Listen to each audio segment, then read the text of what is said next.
Hello, everybody, and welcome to another edition of the Elite City Podcast. We are both dealing with some weather here in the States and in Canada, so if you hear anything, we apologize. But other than that, how's everything going there, sir? Pretty good. Lots and lots of rain, but otherwise pretty good. So we have lots to talk about. Lots of Yes. Dynamite stuff to talk about. So Lots. no time to of waste time. discussing the weather. Let's just move right in. Yeah, absolutely. It was championship fight night. It was another titled Dynamite. We haven't had one in a few weeks, so it was nice to have those back. What do you think of them calling it Championship Fight Night and saying like all the titles are at stake when like technically they weren't? Like I get it, they were Yeah. They were I get why they said that because they were like number one contender matches, Right. but it was a little weird. Yeah, well, I mean, me and you talked about it during the show. The whole show had an odd vibe to it, honestly. Definitely. Yeah, I agree. I mean, not that it was bad by any means. No, it wasn't. Or, it wasn't a bad show. Like the matches were good. It just felt yeah, odd is a good word for it. It felt a little off. Yeah, something was off. Something was, and well, we'll get into. What do you think of this building? Was clearly a smaller building than most of the shows they go to. What did you think of them being in a smaller venue? I mean, I thought it was cool because it was loud. Yeah.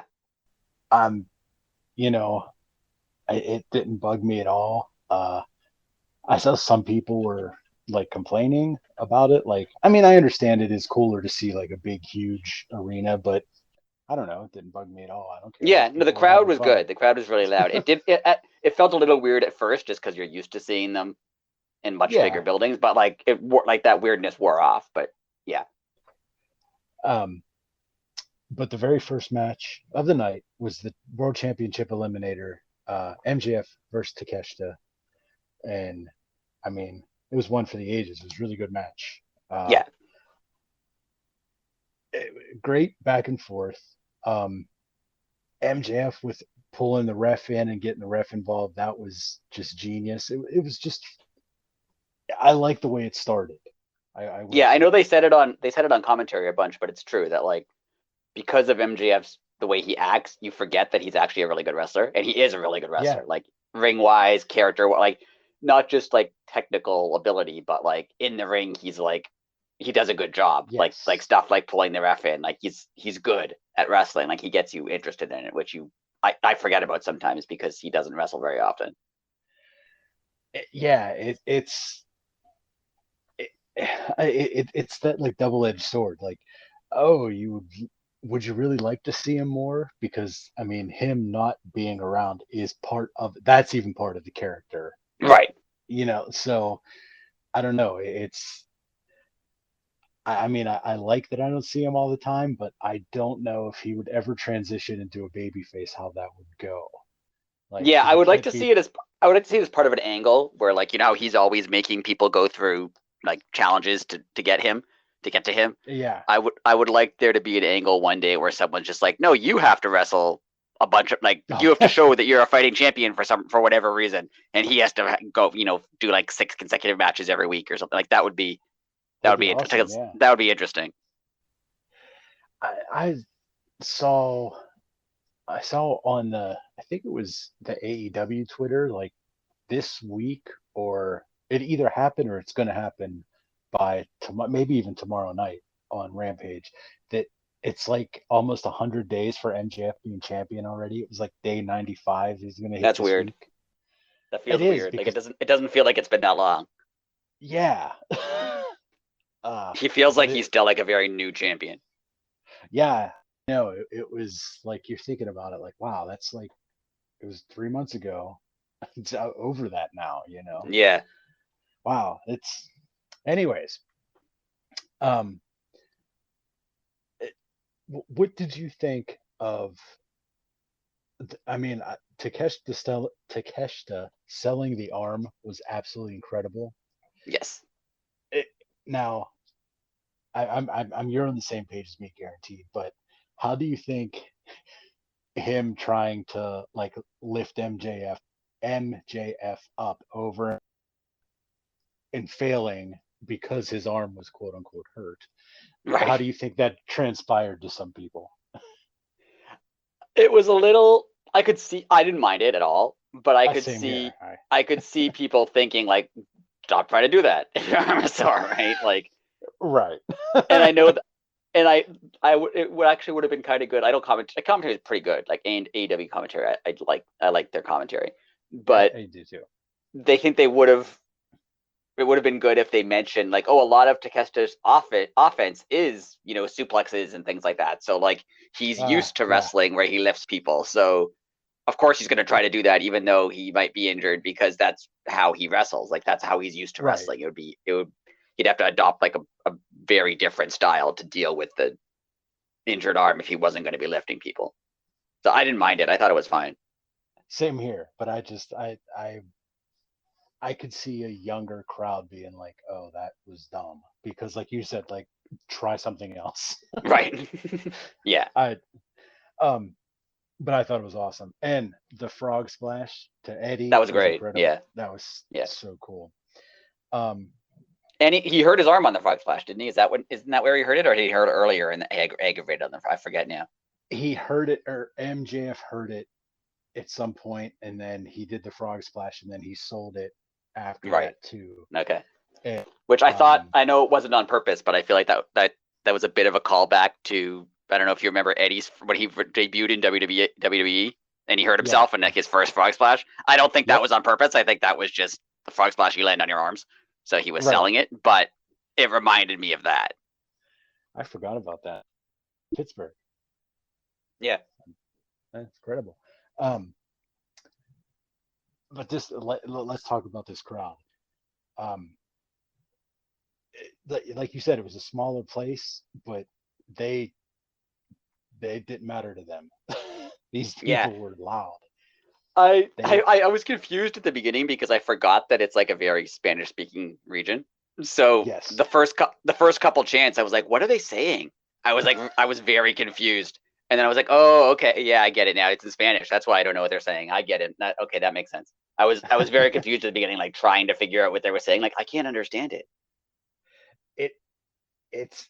I mean, you sent me the article today, but there are a few people that were having visa issues that Right, would have been coming up from Mexico, and it's a shame because right. they would have been.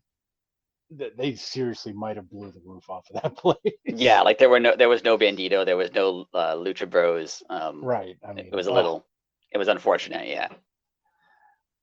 that sucks. Anyways, And I don't know what the not to go off on a tangent, but there does go. seem to be like Kenny Omega had a visa issue earlier. Like they apparently he almost missed the seventh match of the best of Oh seven. wow. He went to Japan and was supposed to come back in the US.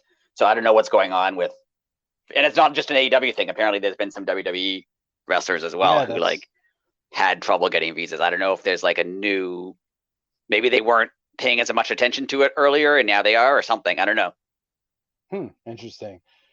I mean, like especially with wrestlers too. Like maybe it has to do with something like a quote unquote would like flag you for leaving the country so many times. Like I mean, the Right. average person wouldn't. It would never affect them. You know I what I mean, it mean? could just Like be something as simple as like they haven't traveled much in recent years and then were true. traveling and like maybe there was some form that all of them were supposed to complete and they forgot because they hadn't left the US in a while. So That too. Yeah. it could be that like there's a lot more travel now than there was, like a year ago. So Very true on that sort part too. Um, but yeah, that's unfortunate that some of those people couldn't be there. But uh, that next time it gives you reason to come yes. back. AEW. Yes. Um, I always say it. They earned their "This is awesome" chant. Um, it made sense that MJF tapped Takeshita because obviously they're going to sell his finisher and Danielson's quote unquote injured arm. Right. Um, my only problem with it though is in this, like, I mean, Danielson has wrestled well, it was like what, 5 in a row. He had to win whatever the final Right. count was. He had to win 5 in a row, and he basically wrestled 5 different matches 5 different ways, Right. and showing you that, oh, I could beat you by submission, I could beat you by knockout, I could just pin you. Well, to me, this match made MJF look very one-dimensional, and I know he's not, but it's like, oh, of course you're gonna just use the salt of the earth because Danielson has an injured arm. But okay, Right. what if he, like, how? What else do you have? Like, I don't know. It Yeah, I just, would like to. That's actually a really good point. I would like to see them make that into part of the story that like Danielson is so versatile with his wrestling and MJF isn't necessarily that. Not that's not even a shot at MJF. Like Danielson is yeah, incredible. And yeah, they haven't really mentioned that, but that would be a good little segment to add, aspect to add to their story. That's interesting. yeah, because like I was just thinking, like, what if Danielson throws him a curveball and, like, I mean, I know it's pro wrestling, but like has his arm taped to his body, Right. you know, and then it's like, oh no, that was my whole bread and butter. Right. Like, Or now like, what do I do? or brawls or something and doesn't give him an opportunity. Yeah, yeah, you're Yeah, right. just comes flying right at him. Yeah, I mean, Right. it and I understand why you're doing it. You do it to make the heel look like he's very unprepared, one dimensional. I get Right. that, but I don't know. I think you could have made MJF look a little better and still made him look weak. I don't know. I wasn't surprised by the ending because it's the world champion and they don't want Right. him to lose. I get that. Um, just like a straight win. Like I thought there would have been more to it. Not necessarily that he shouldn't have beat him clean because he is the world Right. champion, but it was a little. I don't know. It just seemed a little like anticlimactic. Like why did they have this match then if it was just going to be a match? Like it wasn't anything specific. Like there was no specific Yeah. reason to have this match really, other than just show. Oh yeah, remember he does an armbar. Right.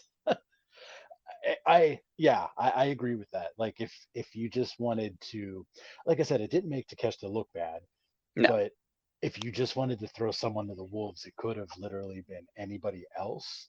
right. But I don't know. I agree with you though.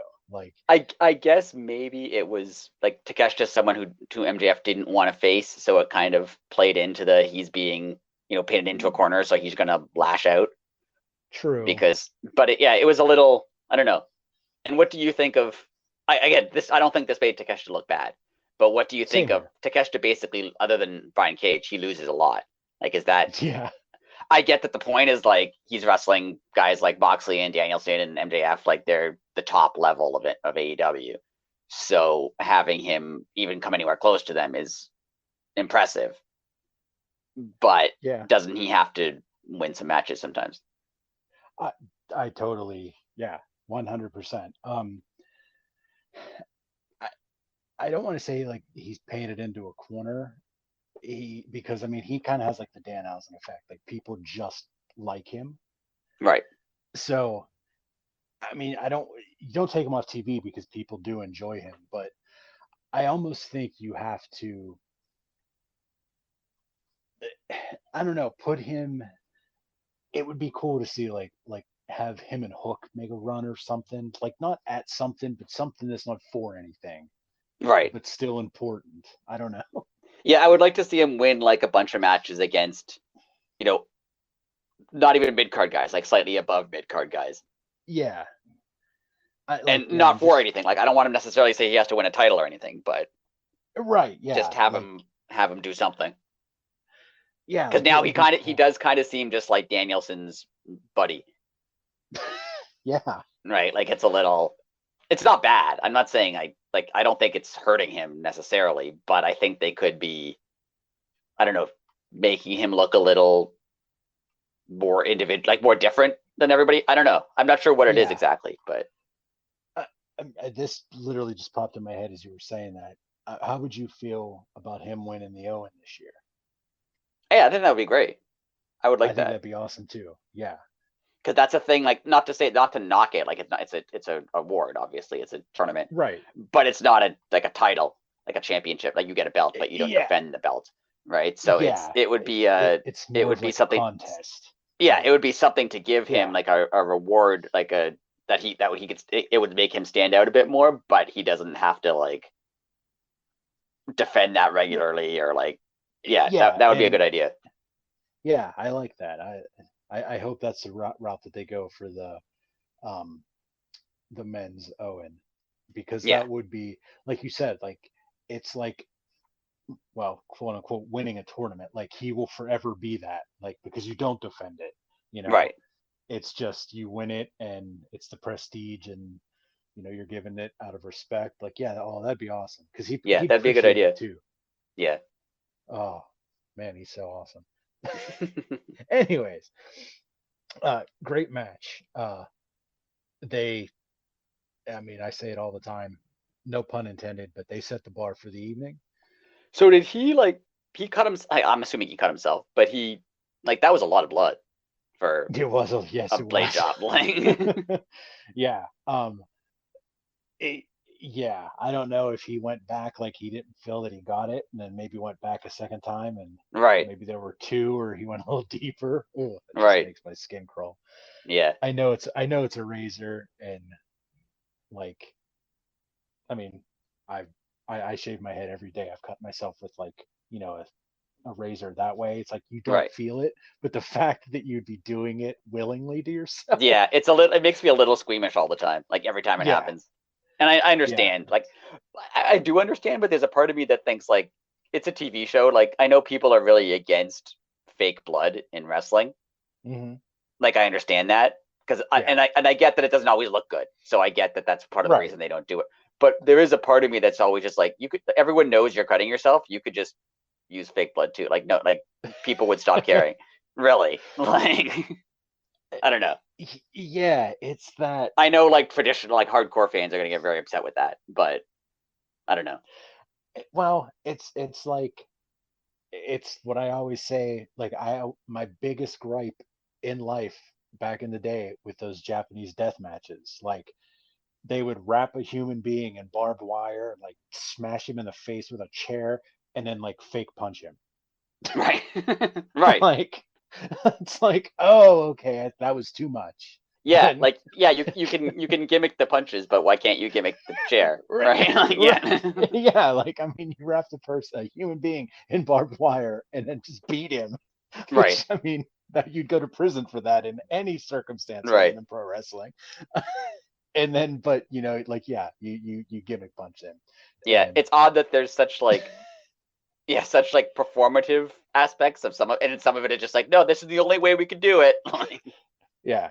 And the other end of that, people that blade during a barbed wire match. I mean, Sabu, when he would do that, it would just bother me. Like, why? yeah. Like, I don't know. Anyways, I do think I understand the point of blood in matches. Like I really do. And there are a lot of times where it adds to a match or adds to an hundred angle. Like percent. I agree with that. I do think some AEW sometimes does it a little too often. See, I can say that.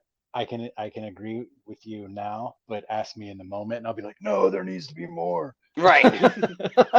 So, I think like when it's something like a post match attack like this it makes sense because it's putting over how like how mean serious it how is? Yeah, serious it is how mean and yeah, it seems unnecessary when it's just like you throw a guy into the guardrail and like he bleeds like throwing him into the guardrail is like I know that hurts on its own. There's no need right. to like I Yeah, think yeah, the blood should be there to like amp it up a level from regular wrestling violence, not like. And I know in real life, if you punched a guy in the head 3 times, like he's probably gonna bleed. Like I understand that, but also in real life, if you punched a guy in the head 3 times, like he probably wouldn't get back up. So right. like Yeah, wrestling is already there's already a suspension of disbelief involved with it anyway. I don't know. This is off on a tangent. We can move on. it's all good. Um, well, as you were saying, MJF attacked Takeshita. I can't say his name tonight. Um, in the post match, and Danielson came in to make the save, which Danielson everybody seemed a saw. little bit late to me, considering how quick Takeshita came down to help him last week. Yeah, and that made me think, like, literally, was he like, you know, like in the middle of like some like yoga stretch that he couldn't just get out? Like seriously, like was I he think like that's what in a I can see Zen that that's what moment? I can see that that's what they were trying to do. Like it was unexpected, like he wasn't planning on coming out there. Right. I always think it's funny when the theme music plays though, every single time. Like I know it's Yes, it wrestling, is. but like I could see Danielson being like, "Oh no, my friend's being attacked! Quick, track number 6," and then runs Yeah. out. It's this button here. Push that one. All right, let's go. Yes. That's true. I mean, I never thought of that. My favorite was when Jeff Hardy debuted in AEW and he came out to save Matt, but still like did his like Did dance the on the dance. on the top of the ramp. I'm like, Yeah. you're trying to save your brother from being assaulted, but wait, first I must dance. Uh, has there been, speaking of that real quick, has there been any word on him? I've heard nothing.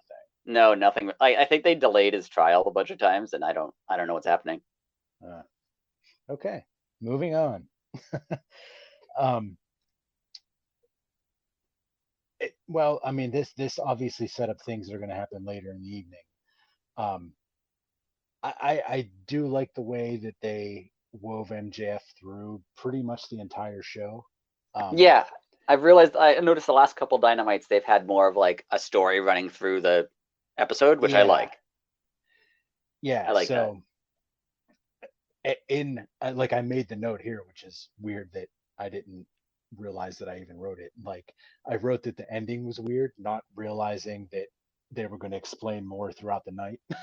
Right. Yeah. So, just ask, do you want to just cover MJF for the rest of the night, or do you want to go in the order of the? No, it's up to you. Whatever you think. Whatever you think. It's your choice. All right, well, we'll just go right on to Samoa Joe then. We'll do All the right. way it was produced. All right.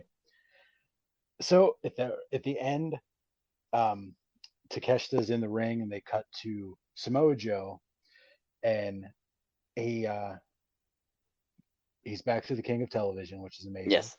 Um, he called out Wardlow and basically told Wardlow, you know, try as you may, or try if you will, whatever the thing is, and you're not going to succeed.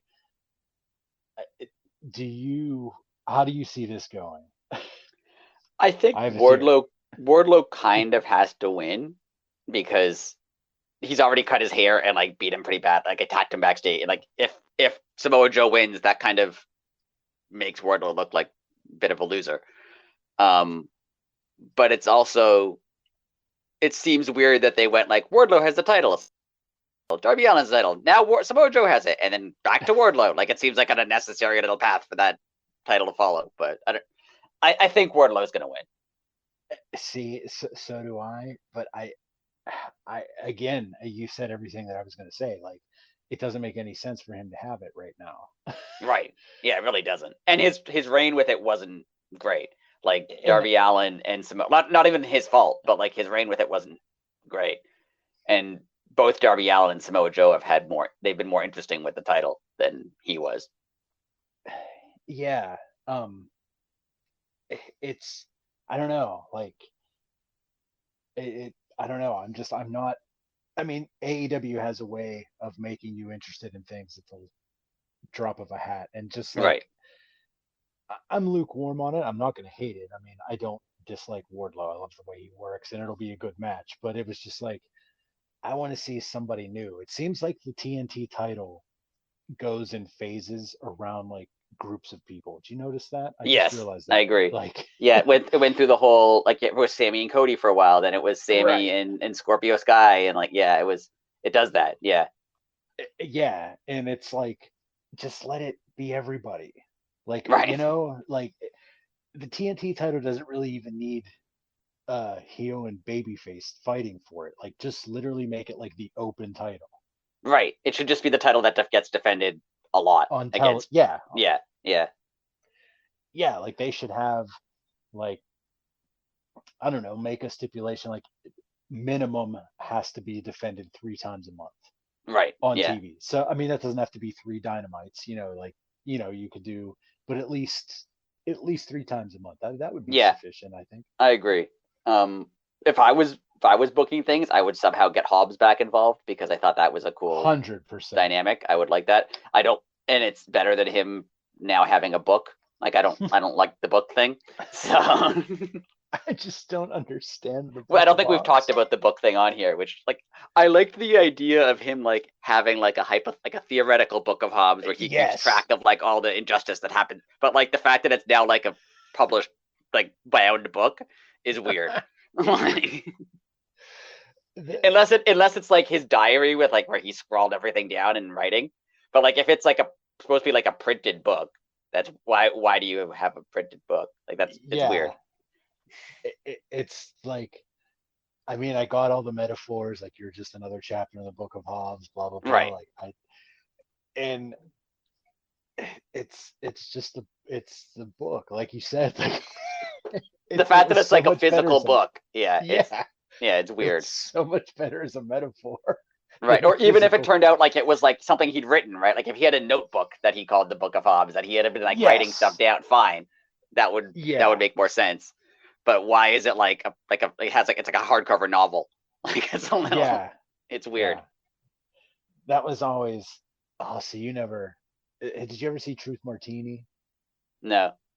Oh, okay. Well, Truth Martini, it greatest gimmick of all time in Ring of Honor. He's a manager.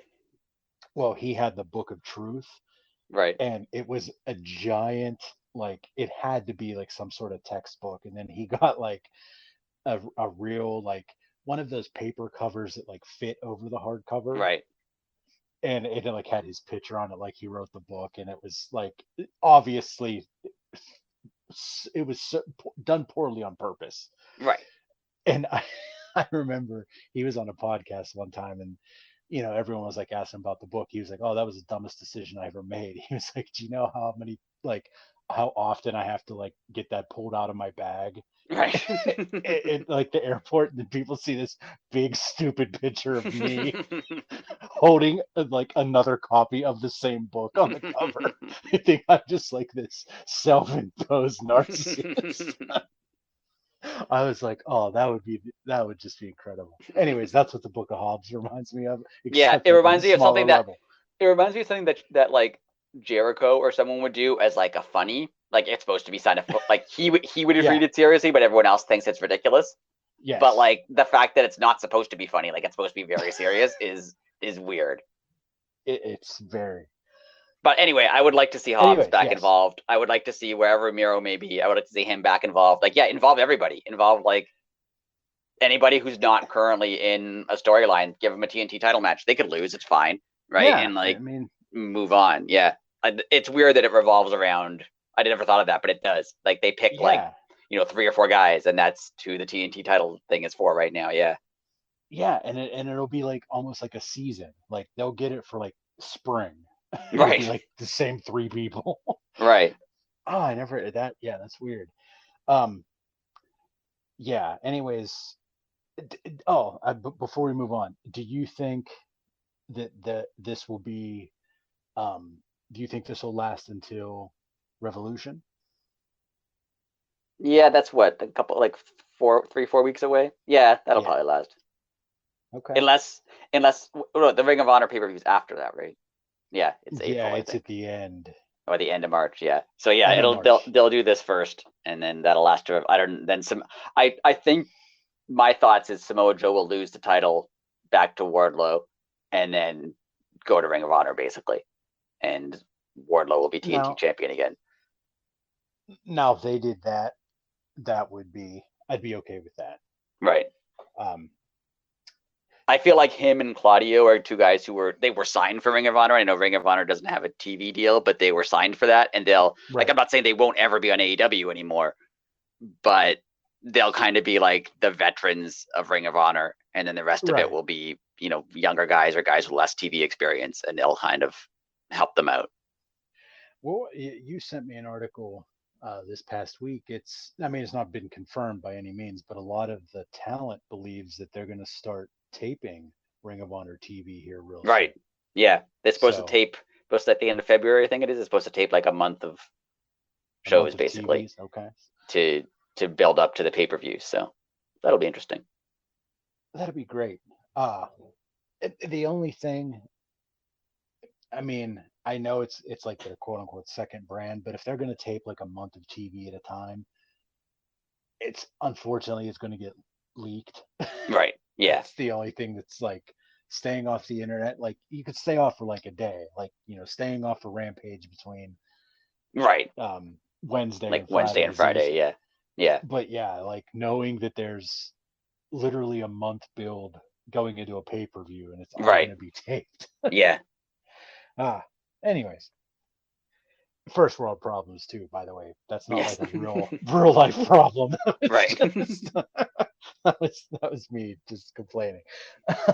The women's eliminator match. Um, before we get started, I want to give props to the bunny. I thought this was well deserved, and I thought, Yes.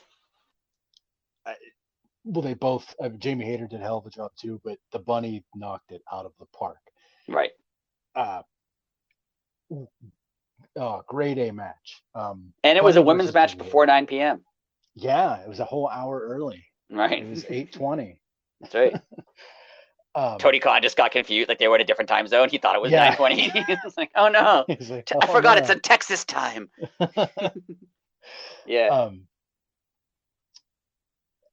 I thought it was cool that they shook hands at the beginning. Yeah, I like that. Now, do you think that was a little wink and nod because they're both heels, or do you think that was like, I respect you? I think it was I think they are just based on how popular she is. I think they're trying to position like Jamie Hayter as the good one of that group. Like Britt is Okay.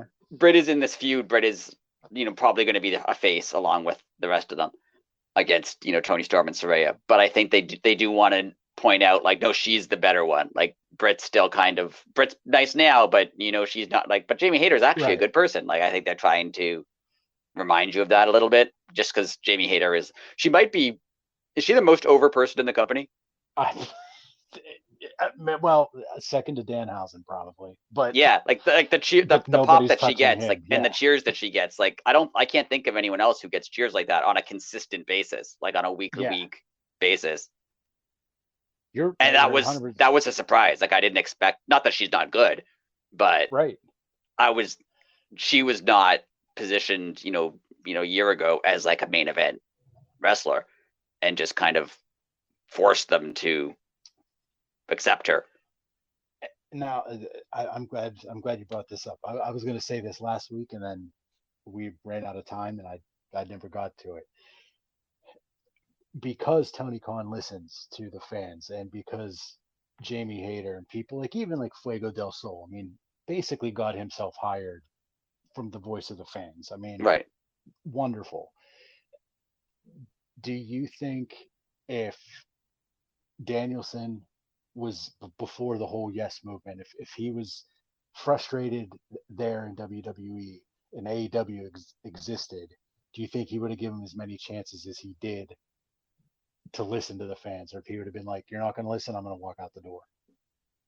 Yeah, I mean, there's a lot of situations where if AEW had existed, I think a lot of people wouldn't have put up with a lot of the stuff that they did in WWE, and I think that I could see that being one of them. Same here. Like the fact that was a pretty remarkable, I guess is the word for it, situation that like they actually listened, because not to go off topic too much, but they wanted to have like a Randy Orton Batista main event, and he really did. He forced himself in, just like they had to put him there, because the time that they didn't book him in the Royal Rumble, they like the fans just booed it the entire time. Like he was so over that they had to put him there. Yeah, so I think that there's a chance that he would have left if he could have. Yes, same, or at least held it over their head. Like right. I'm going to remember this. My contract's up in 18 months or something. Right. Just, like one of those things. I agree with that. And I just wonder what you thought. Yeah. Anyways. That was a weird time, because that's also the time that was also right around when Punk walked out. That was a weird time for WWE. Terrible television at the time. But weird, generally just a weird time. Did you notice how much the announcers were putting Bunny over? Yeah, they really were. Yeah. And not to just rush to the ending, but do you think this match was shorter than it should have been? Like it ended early? I felt like it did. Yeah, I think Bunny got hurt. Yeah. That was my very next note. I was going to ask you that. Do you think she got her? I think whenever, I don't know really what the move was. It was towards the end. It Yeah. looked like it was going to be like a DDT, and then the Bunny looked like she did like a front flip or something. Yeah, I don't know if she landed like I couldn't tell if she like hurt her neck or her nose or something. But Yeah, but just based on how they were like hyping her up, the commentary was really hyping her up. Yes. And then like it was a pretty short match. You would think that they'd be gearing up for like a longer, more evenly matched match. Jamie Hayter didn't squash her, but she beat her relatively easily. And I don't know if that was supposed to happen. Yeah, like I said, my next note was, do you think Bunny got hurt? So, I mean, I didn't really skip much of that. I mean, this match might have only been what, about 7 minutes or so. Yeah, it wasn't long. It wasn't long. I didn't. Okay. Well, speaking of which, on an unrelated note, slightly related note, hope Bunny's okay. But also, has anyone heard anything about? Have you ever heard anything about Anna Jay since that table? Because she hasn't been around. Yeah, she tweeted out she was okay. Oh, okay. Just because Bunny getting potentially injured reminded me of that. Right. And it's just, yeah. Now, that's all she said. Like, okay could mean like, oh yes, I got a concussion or a broken rib. Or like, right. Like I'm not nothing. paralyzed, basically. Yeah. Like I'm not going to be out for like a long time. But she just said, right. Just let it. It was something to the effect, just letting everybody know I'm okay. Okay. Like, yeah. Hopefully Bunny's okay too, because yes, hopefully the Bunny's. She had a good match for as short as it was, and hopefully she's okay. Yes, and if she's not okay, she's a fantastic actor because I bought it. Right. Seriously, like I mean, yeah. that looked. If that was part of the story, they knocked that out of the ballpark. Yeah, like if that was selling, yeah, I agree. Yeah, but right after that match, Saraya and Toni Storm were backstage with poor Leva Bates, but she was the next victim, and she got the L spray painted on her. Speaking of Bunny being a terrific actor, Leva Bates is a very bad actor. Like, yes, I feel bad saying that, but like when she's on the ground, I'd be like, no, why are you doing this? Like, it sounded so like it didn't sound good. Like it seemed very, very amateurish. And I feel bad saying that because like I wouldn't have done any better. But like I totally understand what you mean. It would have almost been better had she said nothing. Right. Seriously. Like if it was like she just got knocked out or something and just like said no, yeah, it would have been better. Yeah. How do you feel about the L? The L is a little awkward. Like even when they were painting it, it was hard to like what it was, but it was hard. It's a hard letter to like make it look like quickly spray paint. But I like the spray painting just because it's an outsider's reference. I even like totally. That. Even Saraya said like we're taking over. Yes. I really like the. So I don't love the L. It seems a little weak, but I really like the reference, so I'm okay with it. Yeah, personally, I thought they should have somehow thought of a word to begin with an E, so they could have been like the E, like WWE. Oh yeah, that's good. Yeah. Like, but like you can't say, oh, we're elite because that exists. Like I guess I just thought of this now. If the L is for losers, could they be a W because they're winners? And then they could do a W that looks like because the WWE logo is just a W, just right? A W. So, oh wow, that would be. Now I hope that's what they do. I hope that's their group. Yeah. Like, do you want to be a winner? Oh, it's so good. Just call themselves the winners and just have a W, and it's not like a ripoff of the WWE logo. It just happens to be also a W, right? Have it be like red and white. And like like don't make it an exact copy, but let you know what it is when you're looking at it. Like, right. that's I hope that happens now. I hope that's what they do now. Me too. Like 1, I hope that's where this is going. Speaking of didn't see where this was going. Lexi Nair backstage, MJF. This was probably the when I say awful, I mean it in like the best way, like dark, awful, like Right. real life people were this terrible, awful. This promo was that. This promo hit a nerve that wrestling hasn't made me feel this way in a long time, and Yeah. I liked it, but hated it because I felt it. It Right. was creepy in a good way though. What I thought, first thing I thought was after the promo, like not first thing, but once I started thinking about it, was when I'm talking about MJF, I'm talking about the character MJF, not the person. Right. Do you think he's telling the truth, like in character? Because lying about something like that seems like something he would do. 1000%. Like That's like, it didn't actually happen. Like when I say actually happen, I don't mean to like the person who plays MJF. Is his real yes, name yeah, MJF? Is that his actual name? I don't remember. I think it But is. like I'm not talking about Max. I'm talking about MJF, the TV character. Correct. It seems like he would make that story up to make himself seem more evil than he actually is.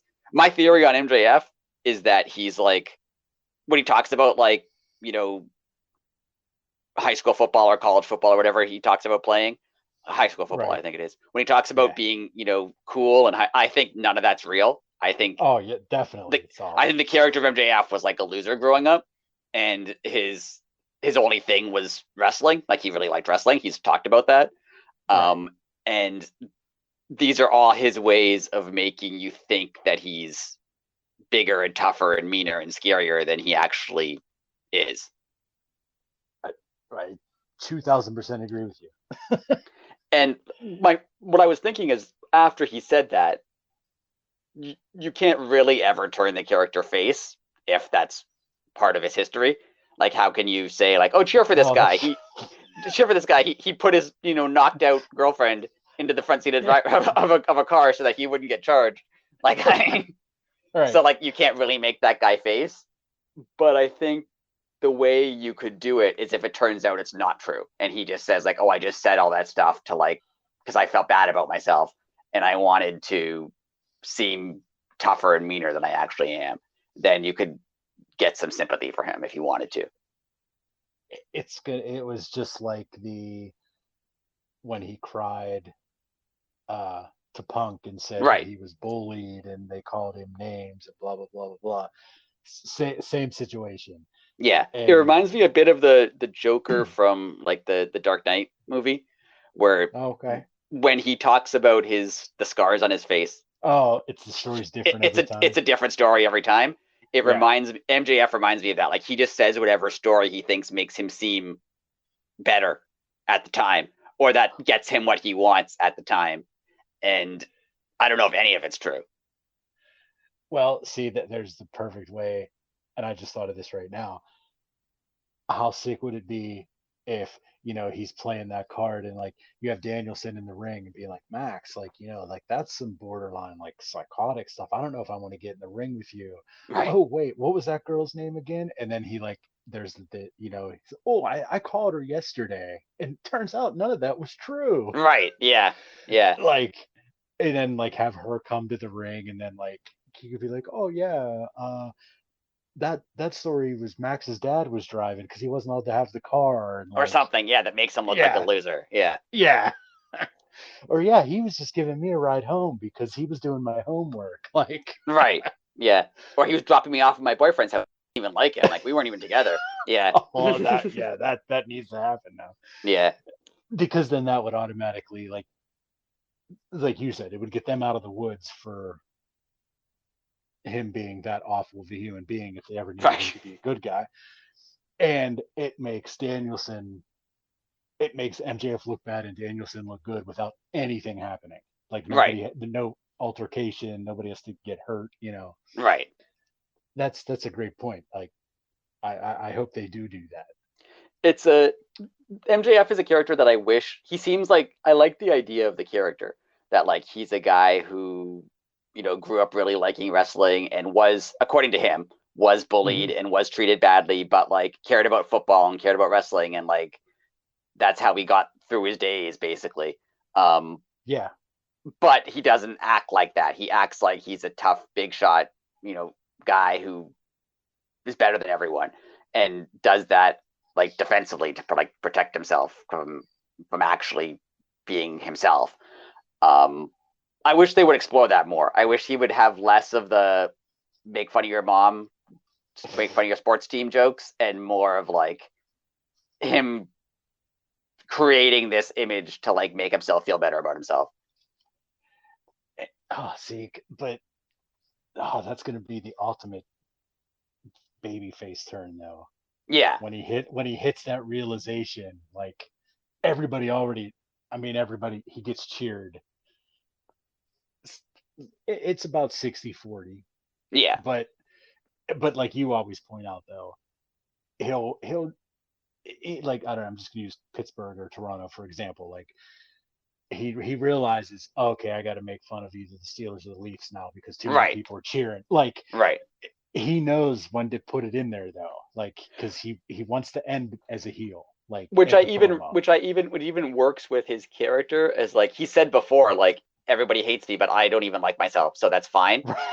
Like I think that works for his character, that he's like self-conscious and feels bad about himself. So like when the fans cheer him, character-wise, like he doesn't like that. He doesn't want them. He doesn't know what to do with being cheered. So he'll That's do something. good He'll do point. something extra bad to like make you boo him because that's what he expects to receive. Wow, so many layers. I love it. It's a good character. It is a really good character. I actually wish that they would be able to somehow explore it more.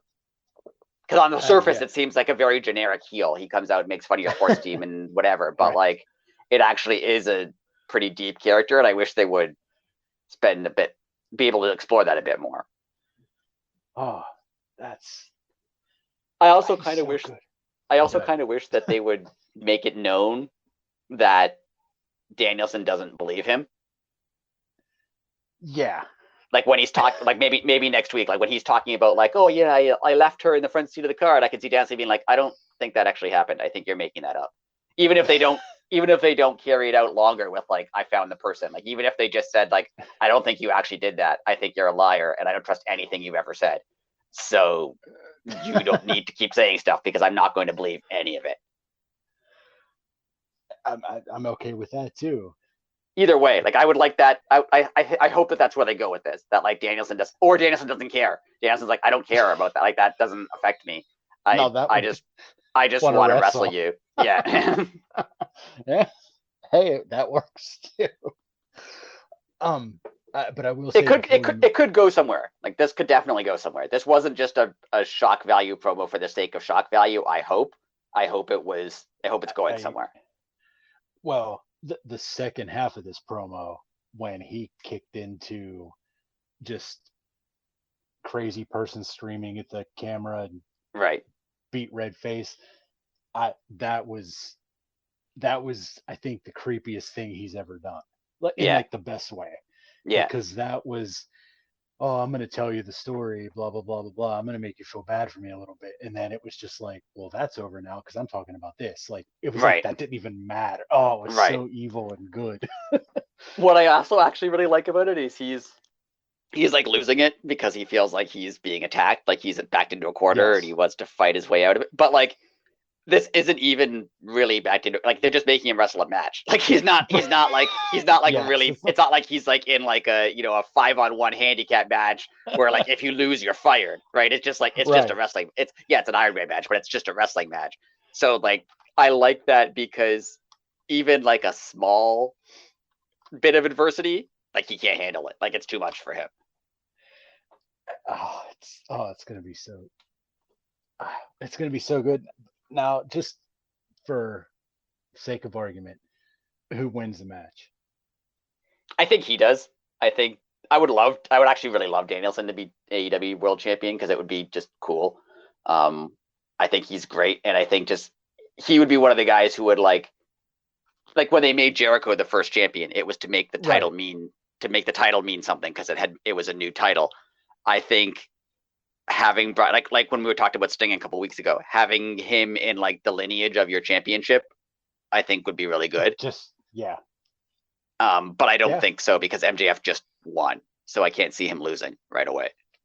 Well, it'll be over 100 days by the time. Yeah, I it's mean, true. I mean, yeah, we're at 90. We're going to be at 95 days here. It either passed or it's tomorrow. Right. So, What do you you think? know, personally, I think it's going to be a 60 minute time limit draw.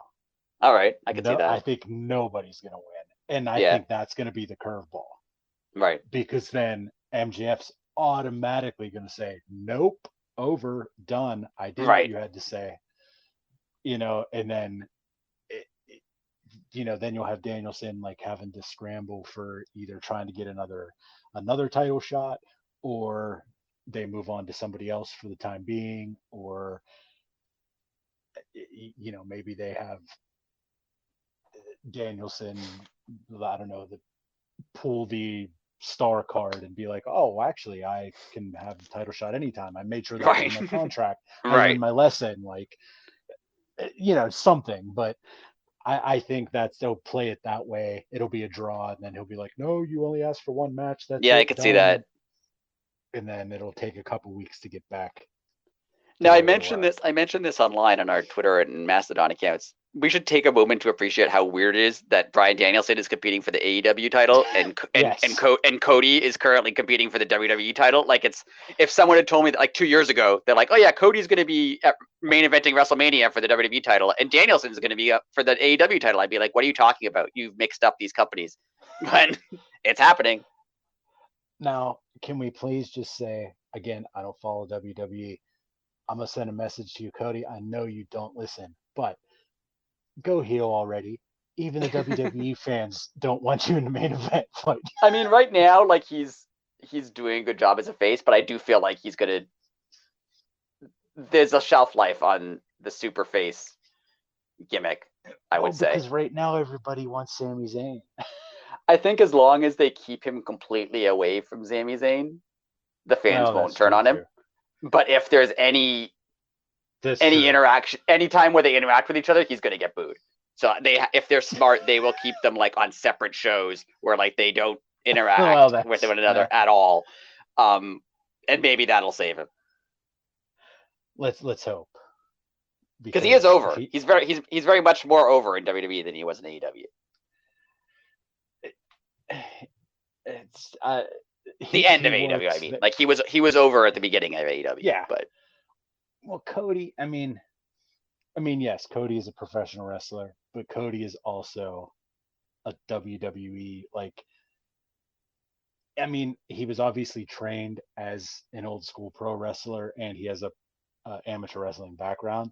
But I mean, Cody didn't do the independence until he was fired from WWE. right, He's used to that. Like you always right, say, he works better there. Well, yeah, yeah, he just does. it is. I watched recently. It's absolutely bizarre to watch like his last couple entrances in AEW, like against Sammy, and then watch and how he was just like viscerally booed, like people throwing his stuff back at him, and then like he'll do the exact same thing in WWE and like they go nuts for it. Like it's and Yeah, I'm not even criticizing WWE fans, like I'm not, or AEW it's yeah, fans.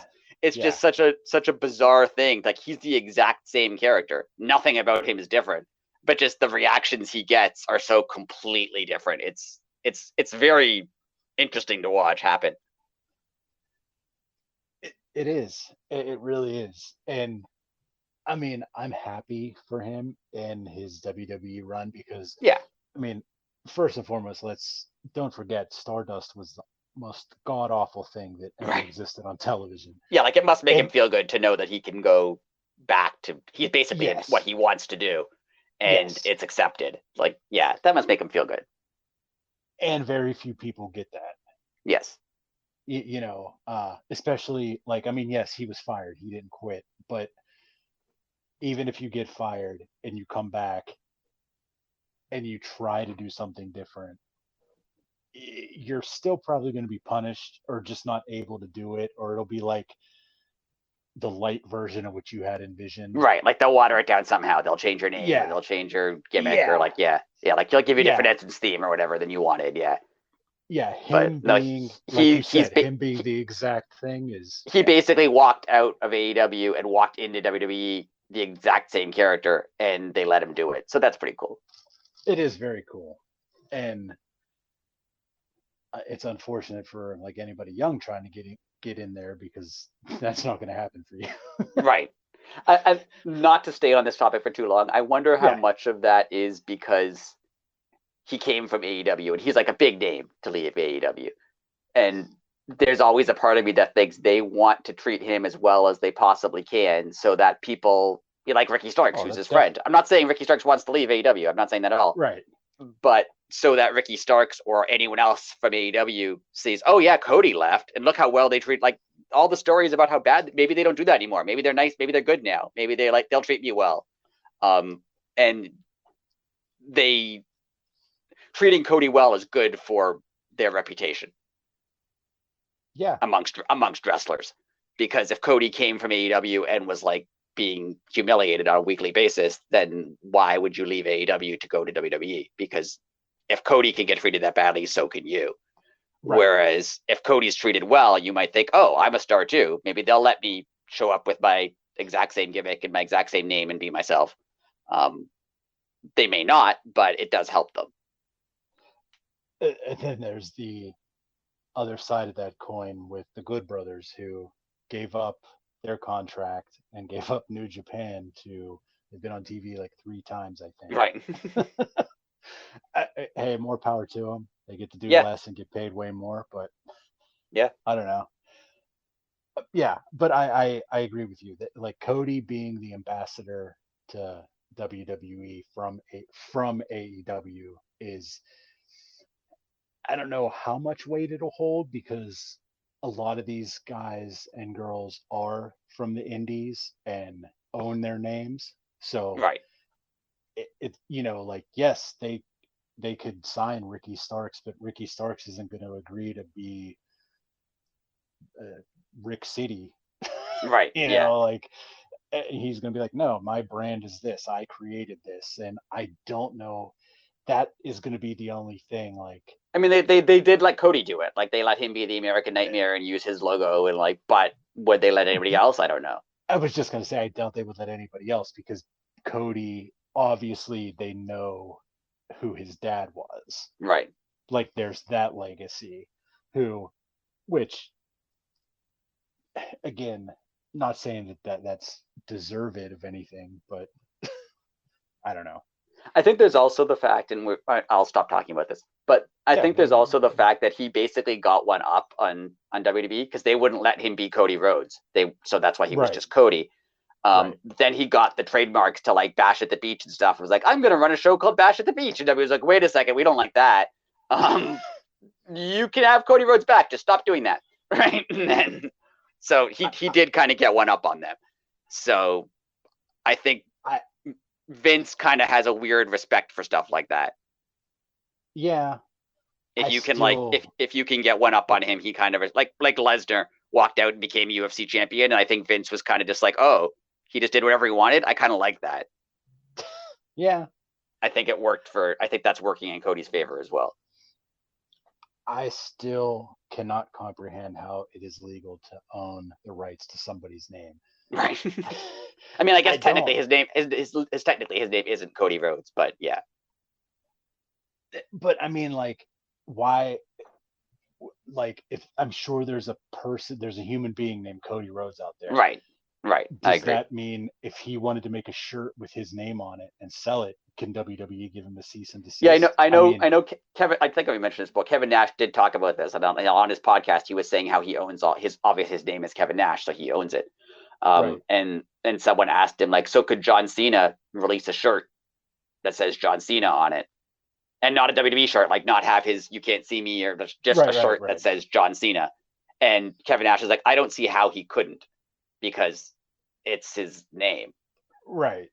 I think that them owning your real names. Like I can see them owning a name you came up with. I don't like it, but I can see how they can do that. But Right. I think if it's your real name, I think they might say that they own it, but I don't think they can actually do that. Like John Cena can be John Cena wherever he wants to be John Cena. I don't think they can actually do anything about that. But my other question would be, I would love to see one of their contracts, because I wonder if they also own the person's likeness. Because did you notice the second Ruby Soho ended up in AEW, she cut her hair or got rid of her extensions. Tony Storm has already lost the thing under her one eye. Yeah. Like, I mean, I know they argued that with Scott Hall when he went to WCW. They argued that the accent and the toothpick and the hair curl was all their intellectual property, even though he had done that before WWF. Even though toothpicks exist in real life and you're allowed to use and one. I don't know what happened with that. I think they basically just, like, WCW just stopped doing it because it wasn't worth it to them to have to, like, go to court over this. They're like, he could just be Scott Hall and not have a toothpick. That's fine. But I know that they did argue that they owned his likeness there. Unreal. Anyway, I don't know if anyone's ever tested any of that stuff in court, so I don't know. Like, I think they might claim they own a bunch of stuff, but I don't know if it would actually hold up. But anyway, let's move on. Well, we had I'm going to get this so wrong, the Garcia Guevara gauntlet match. Yes. Nice job. Thank you.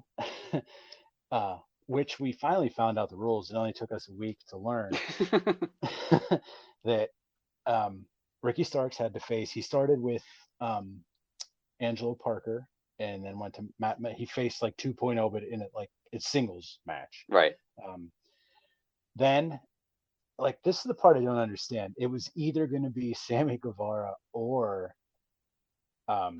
Daniel Garcia. Right. I don't understand why it wasn't gonna, like, they were trying to make it hard for Jericho. It should have been both. Right.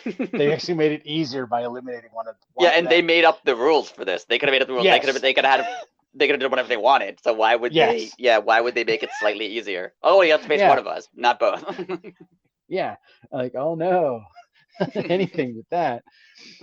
And then, so he has to face Garcia, which I gave their, like, the whole match. I gave, I thought it was a great match. Not that my personal opinion matters, but I gave it 5 stars. Yeah. But just the Starks Garcia match could have, if they just, you could edit just that part out and it could stand alone and be a solid match. Like, that was. Yeah, they had a good match, the two of them. The part against 2.0 was really short. But the Garcia match with Starks was a good match. Now, how did you feel about the ending with Jericho in the crowd? Well, let me say I absolutely loved that it was blatantly obvious it was Chris Jericho because he used Chris Jericho's finishing move. But I love that the commentators were like, "Who is that? Is that a fan? Why would he do that? That looked like some sort of spinning back elbow move. Oh, no, wait, it can't be. Are you telling me that? No, I don't believe it." Yeah, like, come on. It was very, like, obviously it was Chris. Like, they should have immediately said, like, "Oh, was that Chris Jericho?" Like, that should have been how. Like, I could get being, like, shocked that it happened, but to be like, for several minutes, they were like, "I don't know who that could possibly be." It was, everybody knew who that possibly was. It was Chris Jericho.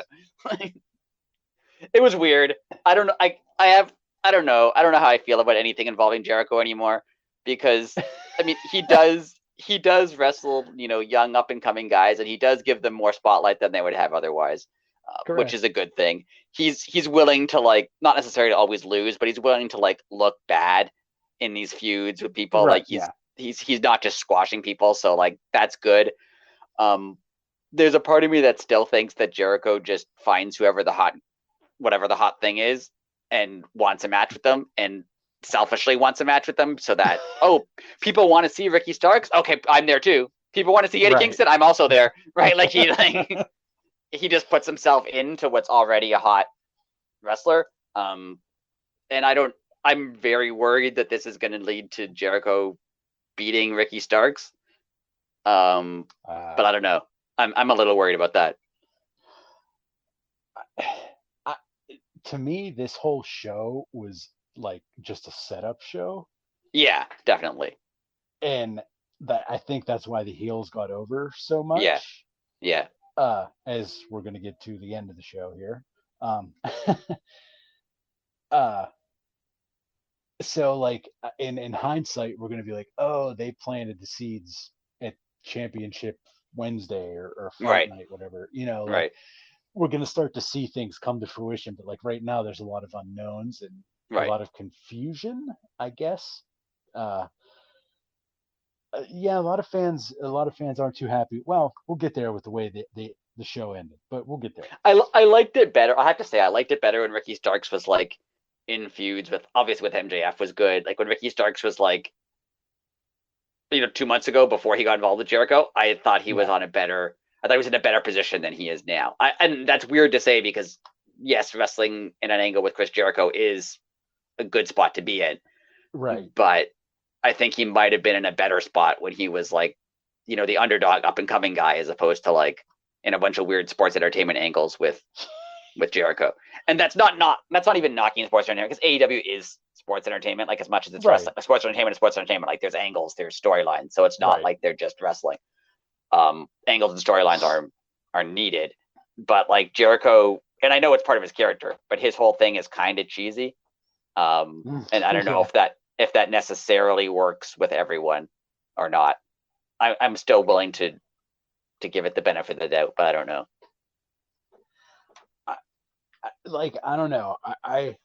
I sometimes wish that Jericho would ditch the group. I mean, I get the group. It just he gets on TV every week, and just people standing there get on Right, TV. So right. like again, it goes to what you said. Like he's doing that. I mean, they don't have to say anything, but they're on TV every week. You Right. know, And it does help people get over, like and it does. Yes, Jake Hager or Dana Garcia. Like they're more over now than they were before yes. the JAS. But also Jericho's had a group for a very long time. Like he had the inner circle since the beginning of The AEW, and beginning, then yeah. I mean, so he's had a group for a very long time, like basically since the beginning of AEW. So yeah, I don't know. I don't know. It fits his character because he's kind of like yeah. It he's an does. egomaniac who like needs people around him to help him. But I don't know. I kind of, and it's not that I don't like Jericho, but I would kind of like him to like go away for a while, and then he then come back and be slightly different, because I Well, don't know. It feels a bit less special these days. we're moving into band touring season, so maybe he'll maybe Fozzy will do. I mean, he doesn't do big tours, but even if it would just be like a 6 week tour where he Right, wasn't on TV, if they just went to Europe for a month or something, right, like yeah, that's what he needs. He needs just miss a few shows and then come back uh, as he somehow does. He finds a new version of himself. right. Yeah, find Yeah, it, because this version it's reaching its it's a yeah, its it's shelf life about here. done. Yeah, Like yeah, no, agree. I totally agree. Um, but anyways, uh, Starks loses. yes, I mean, it's obviously not the end. right. Uh, 6 more months yeah, of this it's like feud. Groundhog Day. It's like Groundhog Day. 6 more months of Jericho. That's right. Um, well, I was going to ask you, do you think we get the blow off and it's over at Revolution? I hope so. I think that Action Andretti is going to get involved again, so I'm worried that they're going to do like a tag match at Revolution, and then they're going to do have this continue. I hope that they just do like Sammy against Action Andretti and Ricky Starks Yeah, against Jericho, and it just ends. Like I hope that that's what happens. yeah, I would love that. I would really love that because literally, and I understand Jericho's always the heel, but in every one of like the quote unquote blow off matches, he's has he had a one on one other than well when he had the title. When he had the title, yeah, Yeah, but I mean, as soon as he lost the title, all his blow off matches were like 10 mans or war right. They've always games been like inner or blood circle and group guts. matches, or Yeah, like yeah, yeah, so it would be nice to see him in just well, not meaningless, but no title on the line, one on one. match that just ends a feud. Right. Yeah, I agree. With a real ending. I agree. Yeah, like an actual ending, not like he submits but then didn't submit, or like an Yeah. actual, just like an ending of a feud. Yeah, that would be good. Like kind of like they did with Claudio to get rid of to give the belt back to him. Like Right. Jericho tapped, he claimed that it was so painful on Right. Rampage that Yeah, I anybody guess. would have tapped, Yeah, I and guess then it that was was. over. I guess that was like a definitive one-on-one ending to a feud there. And that shows you how long it's been, because that Right. one just happened. And we Right. can't think of another one. Right. Moving right along. This was kind of like the precursor for how the night was going to end. Renee was backstage with the Acclaimed, and they kind of, I don't know, they basically made their point of, Billy wasn't going to be there, and it kind of made Bowens kind of look like he was mad, and it put that false sense of, oh, is Billy going to turn in your head? Right. Right. And it worked, but it didn't. It just seemed weird to me. The segment did. Yeah, I agree. And then it just kind of ended. Yeah. And then the next thing I know, Danielson's locked in an office. Like, I was so confused. Like, what happened? Yeah, I agree. I agree. And I mean, we'll just we'll move uh we'll move right along. Yeah. Uh Roosh and Danielson just kind of starts. Uh Danielson gets busted open early. We were talking What I about. really liked, didn't actually like, but I thought was weird. Yes. Danielson being locked in the trainer's office, whatever it was, and MJF being like, just count him out. Like, he was never actually even introduced. So like, Correct. like Correct. there's wrestlers who have like 5-minute introductions, like entrances, Yeah, right? like So the like, Undertaker would have never won a match. right. So if you only had like 2 minutes to get to the ring after your opponent, like Roman Reigns would have lost a long time ago. Cody would have lost every match he's ever been in. Like, Yeah. like the fact that Roosh was announced and then MJF's like, start counting, and you only have 10 seconds. Like, when has that ever been a thing? If I would have liked it better if they had like announced Bryan Danielson and his music played and then he didn't come out. Yeah. And then MJF was like, "Well, are you gonna do anything?" Then I would have liked it better. I totally agree, because It seems like maybe they were short on time and they just rushed through, like, well, because Danielson also that's broke out of the office really fast. Like, he was just like, "Here's backstage." that's He hit true the too. door once and he just broke out and like went to the ring. Like, it was like, That's true. I get why Uh, they did it, to show that like MJF was so desperate that he'd do anything to right. stop the match, but it wasn't really like it was like, aha, Bryan Danielson won't be able to get out of this. Oh, he did. And then like, It's like MJF is almost like he's almost like the '90s McMahon. yeah, Like, he has like the harebrained, like, Looney Tunes, yeah, like the simplest way to do things, like, but you do it the most convoluted way right, possible. right, Yeah, he is almost like Vince McMahon and like Wile E. Coyote. yeah, I agree. Um, Anyway, on to the match. yes. Well, you were talking about blood and meaning earlier. Uh, these guys just beat the holy heck out of each other. Yeah, Roosh. It was basically just Roosh was like destroying him for I don't know how long, Yes, but minutes. yeah, And you've been saying this for a long time now. Let's give Roosh credit, and I mean, never in a million years that I think he would be like the entertaining one between him and Andrade. right. No, Roosh has been great. Like, he's been. I didn't know Like, anything really about Roosh at all before AEW, but he's been great. He's been entertaining. He's been fun. He's a great he's wrestler. Like, yes, he's been great. and I mean, and this match was like, I mean, this right now is my contender for match of the year. I Yeah, mean, I really know it's good. also February, Definitely. but yeah. Yeah. Um, the belly to belly off the apron onto the floor was awesome. Like Yeah, normally I complain about these things. That was yeah, sick. yeah. Uh okay, I'm just gonna. At what point do you think they just sat down backstage and was like, "We're just gonna like go at it," and they were I like, they had to because Yeah, I think the whole point of this whole series of matches was Danielson just wanted to have like the absolute best matches he could possibly have with all these people.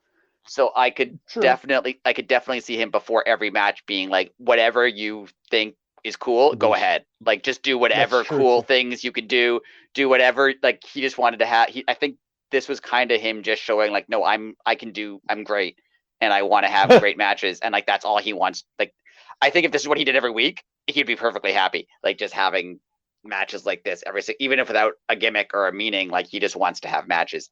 So I could definitely see him being like, Roosh, whatever it is that you can do, that you want to do, like just let's do it. Yeah, And just let's let's do just it. have like the craziest thing we can do or the toughest match we can have. Let's just go all out.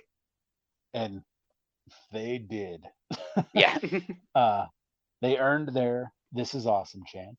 Um, Roosh is like I, I wish I would have watched more of him in Ring of Honor. I kind of got away from Ring of Honor when he was champion, and um, then it wasn't on my cable for a Right. while, and then when it came back, I was just it was weird. Like all I had to do was just continue to watch it, and I would have obviously figured out what was going on and caught Right. up on storylines and everything.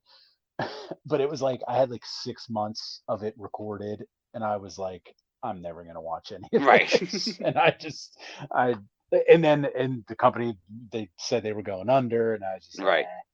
And Yeah. then Tony Khan bought Right. it. But I wish I would have watched more of his stuff because if if this is what he was doing just a couple years back, well, I missed out on a lot because this is Yeah, awesome. for sure. This is a great match. It was a great match. Obviously Danielson wins. Shocker. Uh, yeah, I mean, It's like when obviously, they announced the stipulation for the seventh match. As soon as they announced he has to win 5 matches, like it's yeah, happening, like yeah, guaranteed. Like yeah, 100%. I kind of would have liked it better if he like lost match 3 or something, and then MJF gave him something like, okay, fine, but you can have an even you can still have your match, but you have to do something even tougher, like just to make it a bit more Yeah, interesting, because it was obvious he was like the matches were great. Every match he had in this series of people was great, um, but it was obvious what was going to happen. and it makes me think now, like, is he just gonna take? I mean, I know he doesn't take breaks, but is he just gonna like lay kind of low until Revolution to heal up? Or are they going to keep this shoulder injury? Like, is MJF just going to attack him on a weekly basis? Yeah, I don't know. I didn't even think of that. Yeah, what he's gonna do now that because it's a couple weeks still till Yeah, Revolution. So like, what's he gonna do until then? I don't know if he'll keep wrestling or I don't know. That's interesting. I think he might yeah, not. I think they might have him lie low just for like Tony Khan probably doesn't want him to get hurt right, because they have this angle going and he's doesn't want like what happened with like Punk to happen here. right. So I think he's probably is just gonna be involved in angles and not wrestle as much. That's the way that I would do it too, because Tony Khan has had the unfortunate luck of having all this stuff on paper and then everybody on the roster getting hurt. Right. So you finally have everything lined back up where you want it. They'll just Uh, have to talk Danielson into not wrestling for a while, right. Or which I like don't know. wrestling. So I was gonna say, or like just once a week, maybe. I don't know.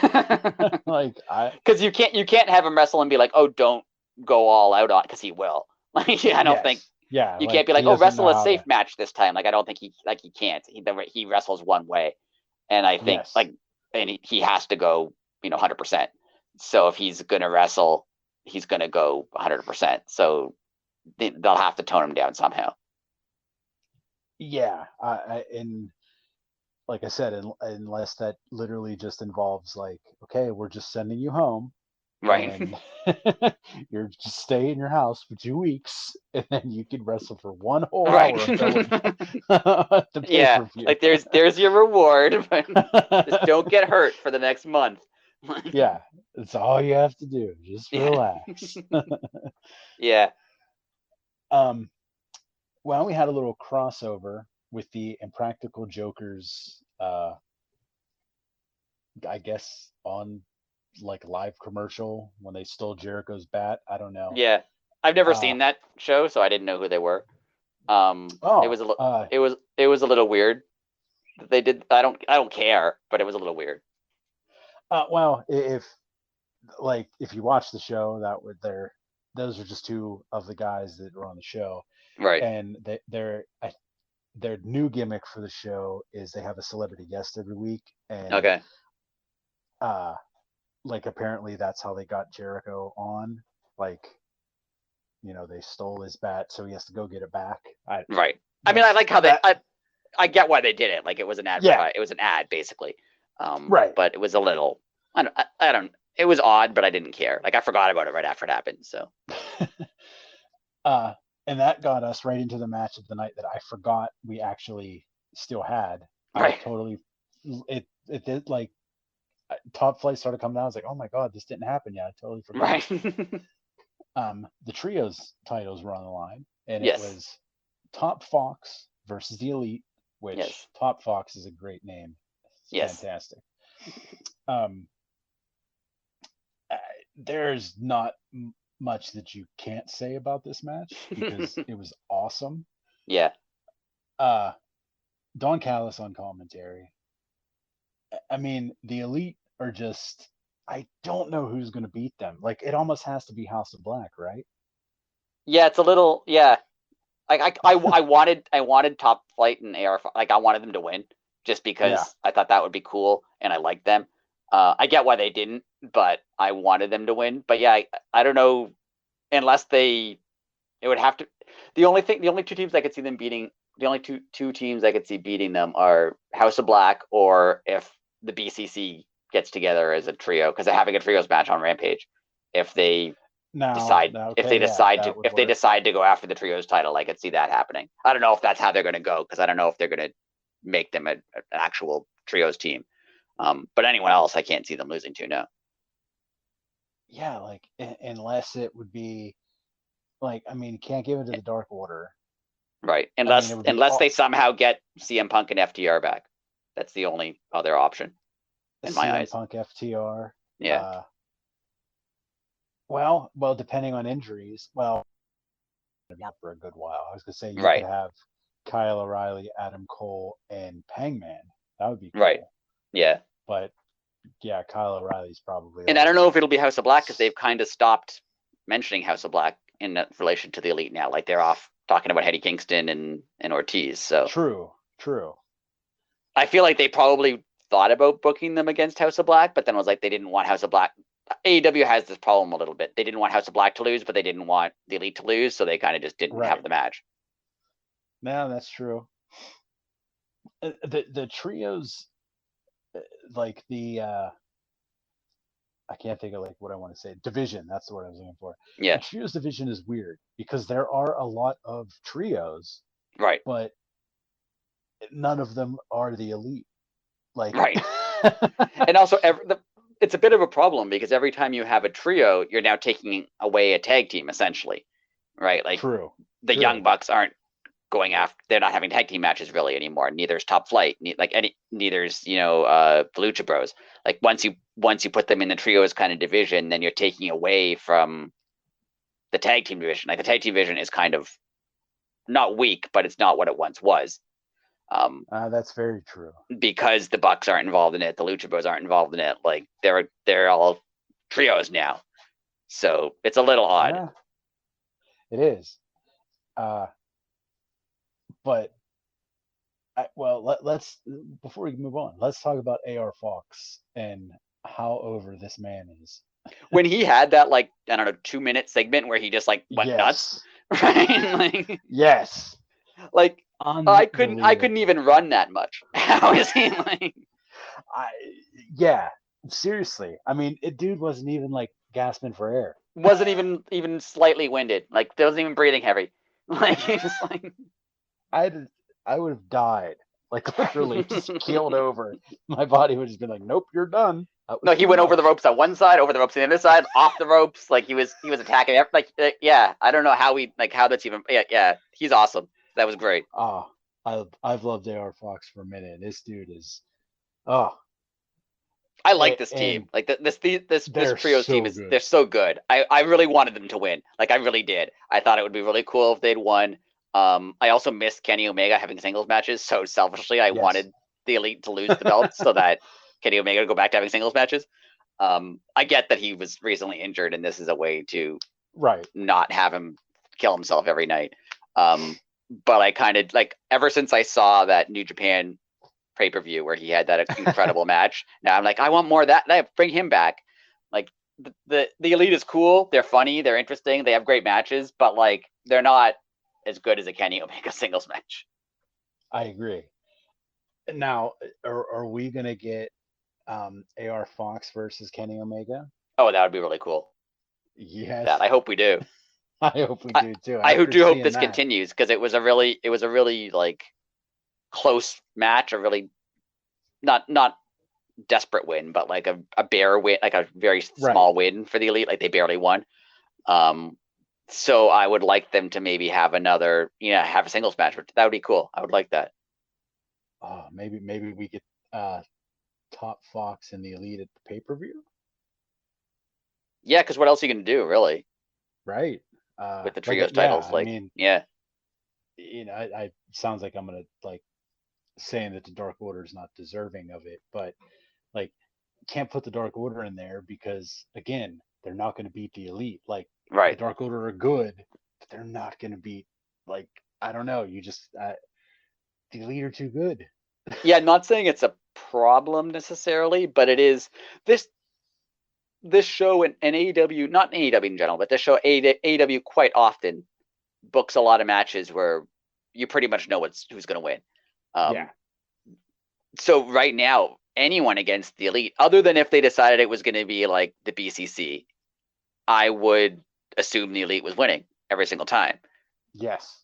Like, who else can they put against them? Really, that seems, especially because there isn't really like a trios.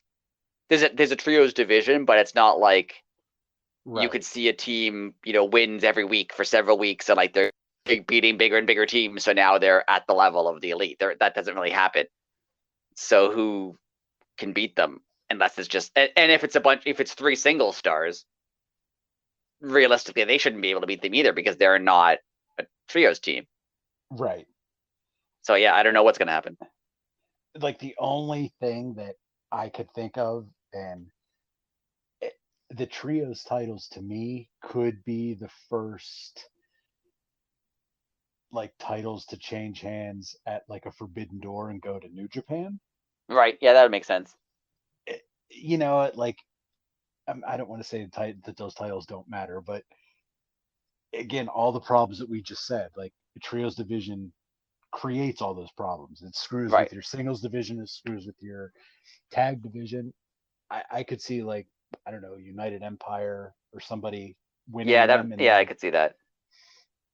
I mean because they can compete with the Elite, and Right? then it gets the belts off of the Elite, and then you have a bunch of matchups that haven't happened. So Right. And I sound like I'm bashing the trios titles. I'm not. I same like that they here, same exist. The here. matches have Yes, been great. Like, every match for the trios titles has been yes, outstanding. But they do kind of create problems. yeah. And well, right now, like as you said, I mean, AEW is kind of painted in a corner. Like, I mean, the Bucks just went. Well, so did um, Penta and the Death Triangle. I couldn't think of their name. I mean, they just went through the ringer with those 7 matches. Right. So you can't really take the titles off the Bucks yet, Right. because then that kind of negates those matches. But Right. at the same time, there's not anybody left. Right. Yeah. So, uh, anyways, this was a great match. Yeah. Definitely great match. I think Uh, the Top Flight and AR Fox, they're kind of in the same situation that like Takeshita's in, and Yeah. they're having a lot of matches with top level guys and looking good, and it's helping them. But they do need to win a little bit more. Yeah, I agree. Oh, I just really hope we get. I really hope we get this again at the pay-per-view. Yeah, I agree. I Oh, hope so too. Lexi Nair was her last segment of the night. Backstage with Stokely in probably the oddest segment of the night. Made zero sense. He just basically calls out Hook, who appeared behind him somehow. And then did you catch what Hook said? I could not make it out. No, I think I might. I think I can't remember it now. It was something like I not. rewound it like 8,000 times. Yeah, it was something like "Watch what you're saying" or something like. I don't know exactly what it Okay. was, but yeah, And it was just weird because that's all it was. I guess it's leading to Hook against Lee Moriarty, and that's what I got from it. Yeah, But but it was a little weird.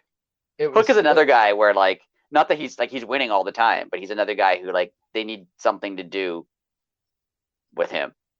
yeah, yeah. It's I mean he has the FTW title, but he's also undefeated. And when he loses, it's a Jade uh, category now. Yeah, the Like longer this goes, the more you can't have him just lose a match. Him losing a right, match becomes a big thing. Like if he had lost yes, to Lee Moriarty, 6 months ago, you'd be surprised, exactly, but you'd be like, oh, okay, he was, he won 10 matches and then he lost. But exactly. like the longer it goes, the more it has to mean something when he loses. Yeah. So what? Who is that? Or does he go undefeated to the TNT title? Like, Right. and but then how long does that go? Like, it's such a double-edged sword because now we always talk about Jade. Like, she's now at 50. Do you give her 10 more? Like, Right. I Yeah, because mean, now whoever beats Jade, like that, even without the title, beating Jade is an accomplishment at this point. yes. So it can't just be someone. It has to be a big deal when it happens. And yeah, Hook's kind of the same way now. And for Jade, like I've been meaning to say this for a couple weeks. I hope that she doesn't hit like a number, like just say next week. I hope that Statlander doesn't come back and challenge her. So like, oh well, obviously she's gonna lose at 51. Right. Like Yeah. I would rather her I lose at hope like she loses like 57. right. I agree. Yeah. Where like you don't really expect it. Yeah, like I just hope it's a weird, random number, like just Right. not. I don't know. I agree. Um, but moving on to our main events, the World Tag Team Championships were on the line. It was the Guns versus the Acclaimed. The Guns Uh, being in the main event just felt a little weird. very, very weird. It's not a knock on them. It was a little especially in a night that had Brian. I know that it was a tag titles match, so I get it. But on a night that had the Elite and Bryan Danielson and MJF, it's a little weird to have the Guns in the main event. I agree. This, it, if this is just a step in the process, I'm okay with it. Yeah. If not, this, I mean, I'm gonna call, I'm gonna call it out. I don't like it. I think it's dumb. I was. We could just go to the end because we don't need to talk about the details of the Yeah. match really. I was very surprised that they didn't do something more with Billy. Not even like I thought he was going to turn, True. I did but too. I thought they would have done something more like he would have got knocked out and then the Acclaimed was concerned with Billy and then got beaten up, or Right. the Guns would have had an opportunity to hit Billy and hesitated because it's their dad, or Billy had an opportunity to hit them and hesitated because it's their kids, or he would have accidentally hit Bowens or something. Like I thought something along those lines was going to happen, but they didn't. Like Billy just came out, took the belt, and then got knocked out, and then the match went on. Like his involvement wasn't really anything. Like it could have not happened, and the match would have been the exact same. And I mean, I understand what this was set up. I mean, this is obviously setting up the FTR match. Right. Yeah. And again, obviously the Guns are the transitional champions because it makes sense, because then you don't have two babyface teams going against each other. The problem with the Acclaimed having the titles was kind of like the Elite having the titles. Like they're so over that anyone beating them people would be upset because they're so over. And you don't, like I talked about Cody and Sammy earlier, you don't want to have, a really over face like FTR, who's over as faces. You don't want to have them beat another team that's also very over, because they might get booed. So I get having a team that's getting booed anyway beat them. If it's a step, I get it. I would have liked Billy's involvement to be more involved. Yeah. Now my only thing for this is, and again, it doesn't really matter in the grand scheme of things because it is just pro wrestling, but this is the Guns' first tag win, even though it was like via shenanigans and all that. But like, no confetti, no like the show just kind of just ended, and everybody else gets the crowd was mad.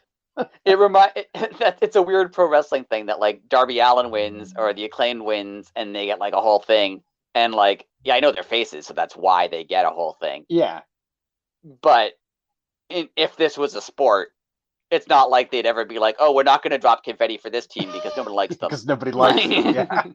Yeah. Yeah, I mean, it's a little weird.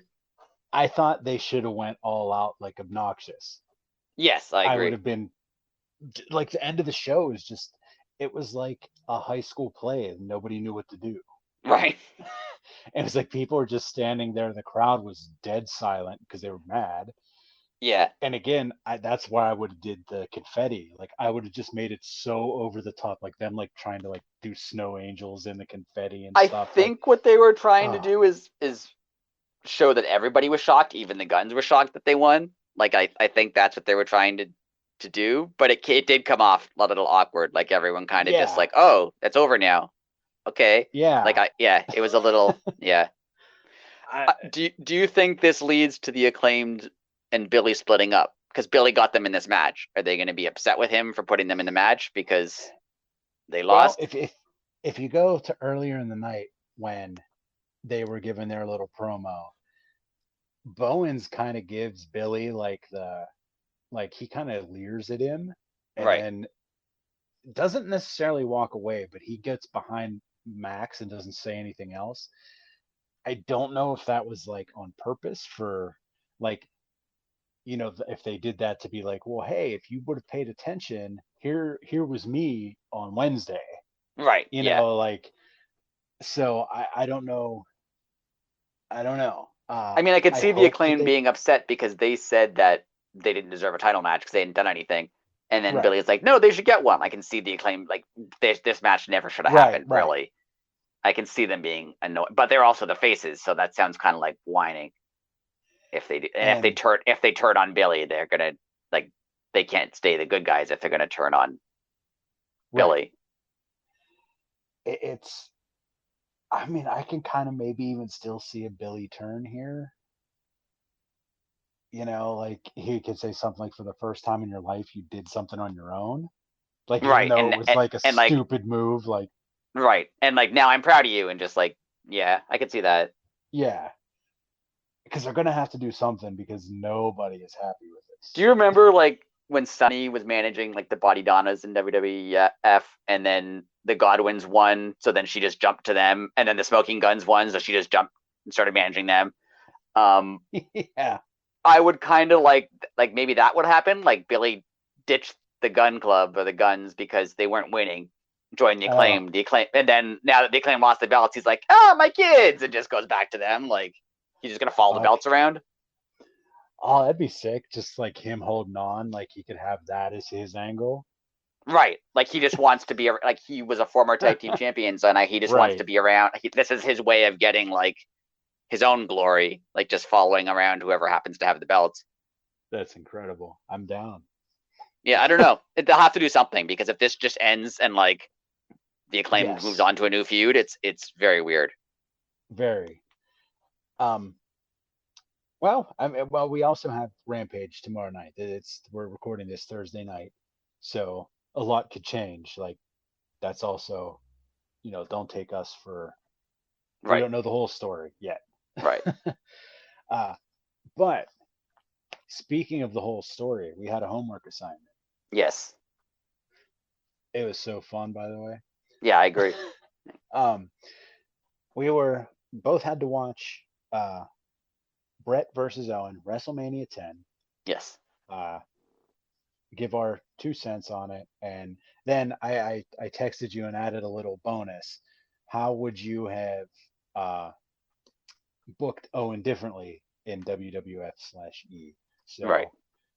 So uh, I let you go first. I mean, it's your expertise, Mister Hitman Hart. Yes, Is your heart family things are my thing. Yeah. So Great match. Excellent match. so good. I hadn't seen it in like 10 years or so. So it was cool to see it today.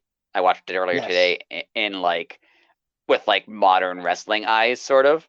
And Yeah. and what I noticed more than anything, I mean, great story in the match. Like they told a great story. Like They. Oh. Bret Hart wasn't a great promo guy. Bret Hart wasn't a great, story guy outside of matches, but like Right. his storytelling during a match was incredible. It was Um, impeccable. and so yeah, great story in the match. But also what I noticed is this, especially for the time, and it was 30 years ago, and WWF 30 years ago, Jeez. which 29 years ago, but still. Oh my But God. because it's WrestleMania 39 now Yeah. coming up, isn't it? Yeah. Yeah. I just wow. um, Oh but my. but considering it was basically 30 years ago and WWF 30 years ago, which was very different than wrestling Yes. today. Yes. Um, this match seemed very like they could have had this match on Dynamite and it would have Yes. worked. Like it felt Yes. very modern and very ahead of its time. Like the stuff that was happening in Oh yeah. WWF at this point, outside of maybe Shawn Michaels, and like the same pay per view had Yeah. the Shawn Michaels Razor Ramon ladder match. Razor Ramon. So Unreal. outside of maybe those four guys, the style of WWF was not wrestling. It was Hulk Hogan. It was Lex Luger. It was big Yeah. guys punching each other basically. Yeah. And not to say that it wasn't successful. It was super successful. I watched it every week. Yeah. Same here. But this match felt very, very ahead of it's time. Like they Agreed. could have done it. They could have done it this week, and it would. You'd Yeah. still think it was a great match. Like you can watch old matches and go, oh, it's not a good. I understand. Like Hogan versus Andre, you can Right. watch it now and go, I understand why it was a big deal when it happened, but it's not a Right. good match. Outside of the environment around it and everything, like it's not a good Right. match. Um, but this was just a good match. Like it was just a really Yes, it good was. wrestling match, and it holds up so well today. Um, yeah, that's all I want to say about it. Well, you took the words right out of my mouth. The match holds up so well. Um, the, everything. I mean, the story tells itself. I mean, they're two brothers. I mean, what if you have a sibling? You argue, you fight, So it's just like it works. It's there already, and the Yeah, fact that it was so well booked because like the whole thing leading into like Brett didn't want to do it, like it was family, and then right.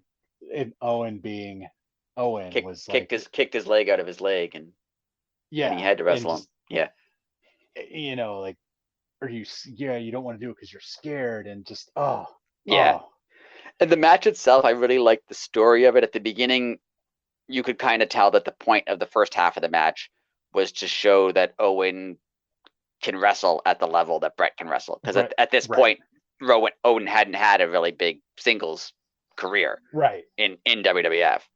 right, So basically, the first half of the match was like Brett would do a move, Owen would do a move. It just showed like, oh, Owen can do all the same stuff that Brett can yes, do. Owen's just as good of a wrestler, oh if not slightly better at some things, right? Yeah. And I noticed that there was this is me being a super nerd. Owen always did the sharpshooter when he stepped over the other side than Brett did.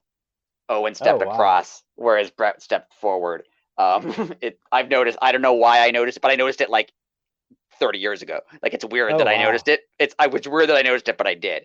Um, Interesting. so I noticed the first time Owen put the sharpshooter on, he stepped across the way Owen always does the sharpshooter. The second time Okay. he did it, when he was successfully putting it on, he stepped forward the way Brett does it, and it worked better. I don't That's know if that was on amazing. purpose. I think it must have been, but Had to have been. and then there was a Wow. segment where Owen went to kick Brett. Brett grabbed his leg, and Owen jumped up and hit him with the enziguri. Yeah. Then later in the match, the same thing happened. Owen had Brett's leg, and Brett didn't. Brett did nothing. He just got hit and knocked down. And the thinking was, oh, that's something Owen can do that Brett can't do, because Brett was never like a high Right. flying type guy. Right. But then later in the match, Brett does one. Well, not a great one, but he does one. And Yeah. it was kind of like they were learning from each other as the match went on. So good. And I know it's on like Oh. if it would not been Bret Hart, I would think this was all a fluke. But because it was Bret Hart, I know he like wrote it out at home Yes. in like a notepad somewhere that he probably still has, like how he Guaranteed scripted still this has it. match. Like, so Guaranteed. I'm sure he scripted it that way to be like, Yes. we're gonna learn a little bit from each other as we go. Like it was, yeah, wonderful match. Ew. It was so good. Now, the second part of the question, how would you have booked Owen differently in WWF/E? It's really hard at this point in time. Like when he was feuding with Brett, I think he was booked perfectly. Like this storyline with Yeah. him and Brett was great. It was everything it should have been. Anytime he was involved with something around Brett, I think he was booked perfectly. Like my favorite time in wrestling was when the Hart Foundation was together as a group in like 1997. I think Oh, that was perfect. That was perfect writing, perfect wrestling. I think it was great. Once Brett left, it got hard. Um, because when Owen first came back, he kind of like had this angry, I hate everyone, I hate WWF, I'm gonna get revenge type thing, right. which got derailed for a couple of reasons. One, because rumor at least, Shawn Michaels didn't want to work with him. Um, Two, he didn't like the gimmick. Like he's not an angry person.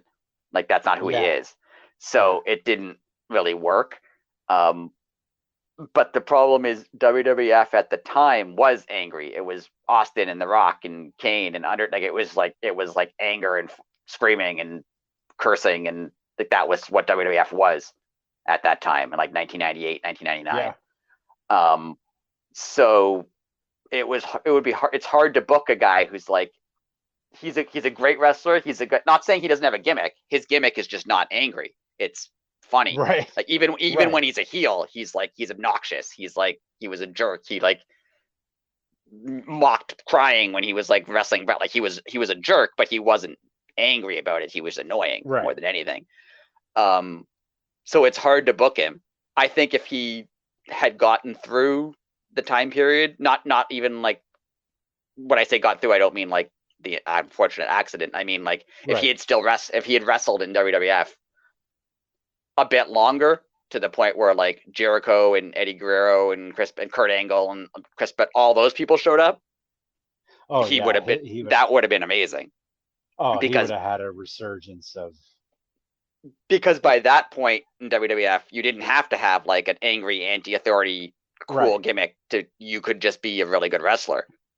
And you Right. could be funny. Like Kurt Angle was funny. Jericho was funny. You could just be like funny and annoying and be a good wrestler, and it would have worked.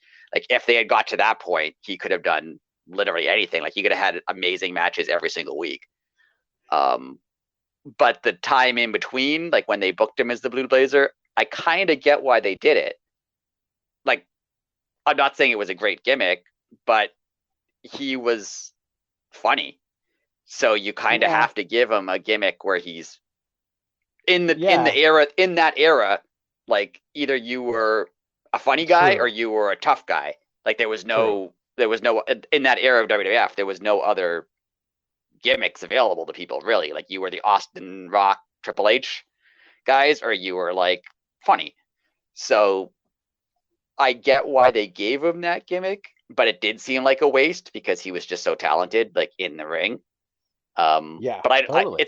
it's hard to think of where I would have booked him because, like, obviously, hit the fact that he was in a tag team with Jeff Jarrett, like that made sense, that fit. Yeah. So, but I don't know what else they could have done. Like, the Blue Blazer wasn't a great gimmick, but he was a funny guy. Like, he was really funny as the Blue Blazer. Oh, oh, he was hilarious. One Like, of my favorite, like, two things. Um, yeah, one of my favorite moments was in remember he had a gimmick where like he after he injured Austin, he storyline injured Dan Severn, and he was so upset at like how he kept injuring people that he retired, even though he wasn't retired. That's how he became the Blue Blazer. He was like right, he claimed Owen Hart retired, and then I don't know who this Blue Blazer guy is. Like that was right. actually funny. Oh, But so good. my favorite part of that was once Austin was backstage, I think, looking for McMahon, and McMahon was backstage looking for us. Somebody was looking for somebody, and Owen was backstage, even though he was supposed to be retired. And they Right, walked by, being like, "Hey, where is this guy?" And Owen, I don't even know if he knew he was going to be on camera. Owen immediately said, "I don't know, I'm retired," as if him being retired right, prevented him from being able to see this person. Like, right. it was great. It was hilarious. Like That's amazing. he was so funny. Like little things like that was so funny. Um, but my other point at that time, like guys like Ken Shamrock and Steve Blackman and Dan Severn, like they weren't funny really, and they weren't Austin or The Rock. Like they didn't have the charisma Right, of one of them. So like they were kind of just ignored. Like they had matches, but they weren't like anywhere right, near the top right. of the card. So like at that point in time, you kind of if you didn't have a cool guy gimmick, you were just stuck on like heat or velocity or something, right? So yeah, I don't know how they could have booked Owen better. I don't know. What do you think? But before we answer that, you reminded me of the story. Did you ever hear the story about the time Steve Blackman beat the hell out of JBL at the airport? No. Or just just real quick, it's a 2 second story. Apparently, like Steve Blackman, like obviously in his character, like had zero personality. Right. In like real life, he was just like a super laid back, cool, like if you ribbed him, he would laugh, blah blah blah. Right. But apparently he would tell you like literally point blank, like, okay, that's enough, stop. Right. And everybody, like, okay, he might give you like one more, and then people would like stop. Well, Right. apparently JBL just kept going and kept going, like, and it was funny because like I think it's Randy Orton that tells the story. He was like, we were literally at baggage claim, and next thing we know, JBL is laying flat on his back, knocked out on the ground, and Steve's just walking away carrying his bag. And, That's awesome. and he just apparently just cold cocked him and just calmly walked away in the middle of an airport. That's awesome. It's very awesome, And just I'm because sure JBL definitely deserved it. apparently yes. Yeah. But anyways, back to Owen. Uh, I think about this quite often, and it was weird to me that it was never done this way, but this just because I'm a wrestling nerd and I think about this all the time. Right. Owen should have been in on the business side, like in the backstage in Vince's eyes. Owen should have been Brett's right hand man. Owen should have been the Intercontinental Champion. Right. And not to be like, oh, like you have to live up to Owen to go to Brett. Like, no, but just saying, like, okay, we have so much respect and faith in the hearts. Like, when you're ready for that first step, you got to get the okay from Owen, Right. like, and then to get to the next step, like, they totally could have used them like that. Right. Now, that being said, you slowly moving into that match going into WrestleMania 10. Uh, Owen's the Intercontinental Champion, in my mind. uh, Right. you slowly have it eating at Owen that, well, come on, Brett, why won't you give me a shot? Like, Right. let's, I just want a shot. I want a shot. I want a shot. Okay, same ending. Owen still beats him. Owen grabs the mic and says, "I never had your title. I wanted to prove to myself that I could beat you." Right. That gets you out of, you know, Brett doesn't look bad, blah blah blah blah blah. They're Right. both on the same page finally, and then you have the that's whenever you turn them heel. You Okay. know, you have like the Hearts like overtaking WWF. Like, what do Right. you know? They have our belts. Nobody could beat them. They're the two best things. They're on the same page now, and it would have just been pandemonium. It would have been great. Right. And then, and then again, this is how I book myself out of the Blue Blazer situation. Brett leaves. That's when you give Owen the title, and Owen still plays the heel, being like, "Oh, Brett was terrified of me," and being like Owen, Right. like, "I beat him once, so bad he had to go to another company, blah blah blah blah blah." Yeah. And then Owen becomes more of a, not serious, because he's still Owen, but he's more of a serious threat, is what I. That makes sense. Yeah. Because That's it the way was I would hard. do it. It was hard. It would be hard to book him post Montreal because he can't really Yeah, be a heel because he right, should be because he should everybody, be right, he's like avenging his family, right? But like also who is so much better as a heel that like if he was like yeah. I'm gonna defend my family against DX and went to fight Sean, you'd kind of wouldn't you'd want him to be Owen. Like that doesn't fit Owen really. True. So True. yeah, for him to turn on Brett immediately after Brett left would work. Like for him to be like Brett was never actually any good. Like that would fit his character way Yeah. better. Yeah, than like defending his family. Like yeah, it would work way better. Oh, and then you just said that right there. I would love to have seen Sean versus Owen. Oh, Yeah, they never did it, and oh, there's conflicting stories as to why, and I believe one more than the other based on Shawn Michaels at the time. Um, the yeah, the two conflicting stories is one, Sean just didn't want to work with him because he just didn't like him yeah. and didn't want to like. I believe that because Sean was a I jerk at totally, the time. yes. Um, the other story is he was worried about Owen not being safe because he screwed his brother, so he was thought like Owen was gonna like do something Oh, to like him. literally, like Right. break his leg or something. Right, because like he was yeah. I don't. I can see thinking that, but I like because Sean was also paranoid, right? So he might have actually thought that. Um, True. but yeah, either way, it's disappointing they didn't have like a. And I know they wanted to do. Obviously, after Brett left, the goal was to give the belt to Austin.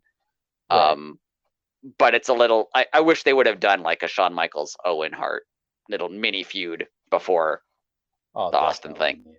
Oh, That would have been that would. that was a missed Oh, opportunity. They got him involved in like the angle with Triple H, but then Triple H didn't lose the title. He had Goldust just drop as him, and it was all nonsense. It was I peak forgot W. about all that.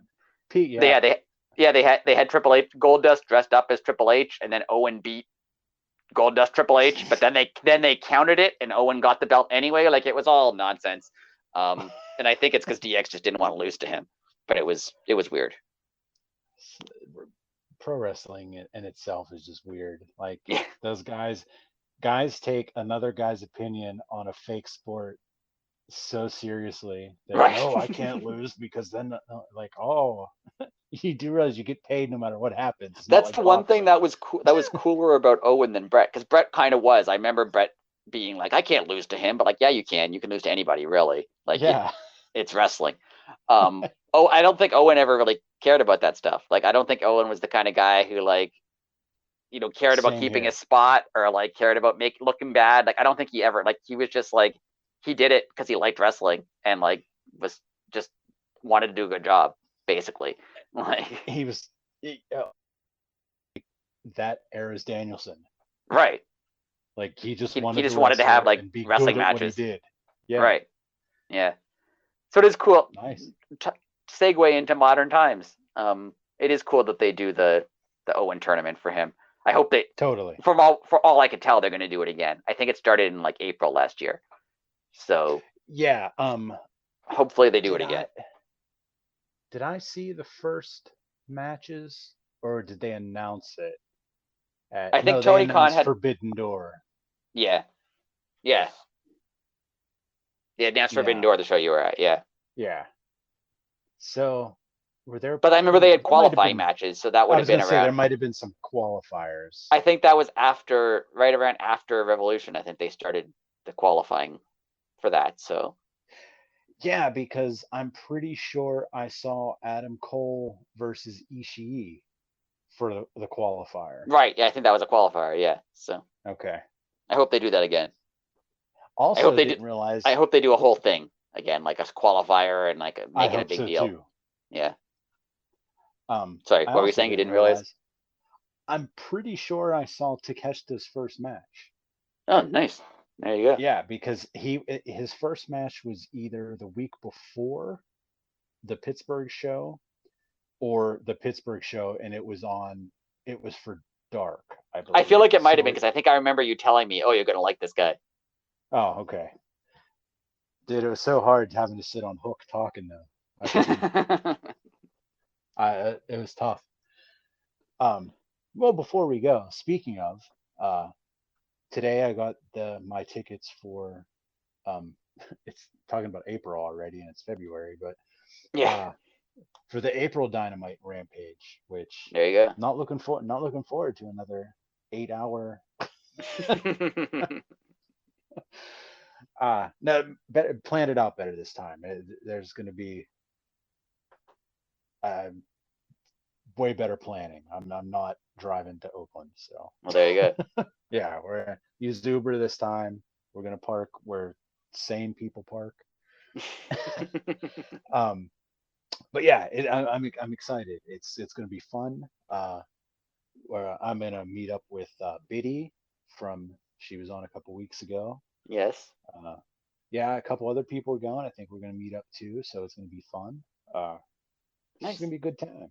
Yeah. Nice. And I just saw AEW announced they're going to be on ESPN in Australia, New Zealand, and the Pacific Islands. So that seems like a big deal. Wow, that's a very Yeah. big deal. So that'll be good. Good for them. Wow.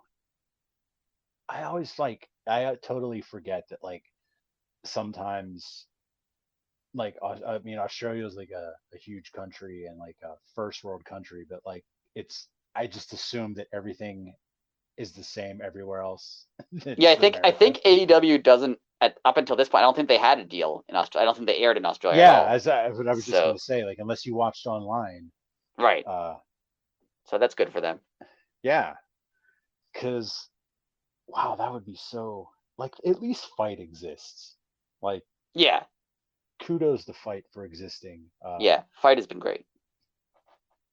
As someone who, as we all know, lives in England Yes, and has access to Fight through the fact that I live in England. yes. I mean, geez, It's been great. it's been wonderful. Um, well, do you have anything else to add, sir? No, it was a good week. It was an interesting week. AEW was interesting Interesting, this but good. week because the matches were all great. Like they had really like there were several matches on Dynamite that were really really good, but the show just felt a Agreed. little. You're right. It was like a building. It was a development show building towards stuff. Mm-hmm. So not that it was bad. Like I didn't dislike it. It felt a little off. So, but they are building towards stuff. So looking forward to that. Yeah, it's it's going to be fun. We're on the, I guess we could say we're on the road to revolution. Yeah, and it was fun Uh, talking about Owen. That was cool. it was very fun talking about Owen for homework assignment that just came out of left field last week. That was very fun to relive that match and that time and just Owen in general. Yes. Uh, so again, as always, thank you for listening, and you can follow us anywhere at Elite City Pod on Twitter and everywhere. Any social media, I think we have them all now. We're at Elite City Pod on all of them. We have a link tree, which Rick will plug because I still don't know the Yeah, address. just it's on our I'm website. Go to terrible. elitecitypod.wordpress.com because the link tree There it is is. difficult to. It's a weird URL. So elitecitypod.wordpress.com. You can find all of our links and everything. So that's there. Yeah, and like, subscribe, comment. Just keep passing it along. We have a good little community on Discord. If you would like an invite to our server, just hit one of us up or hit Elite City Pod up anywhere, and we'll send you an invite and come join There you our go. nonsense. But on that note, I don't have anything else. You have anything else, sir? No, good show. No? Yeah, good show. A lot of fun. Thank you again, everybody. And that was the week that was. So until next week, later.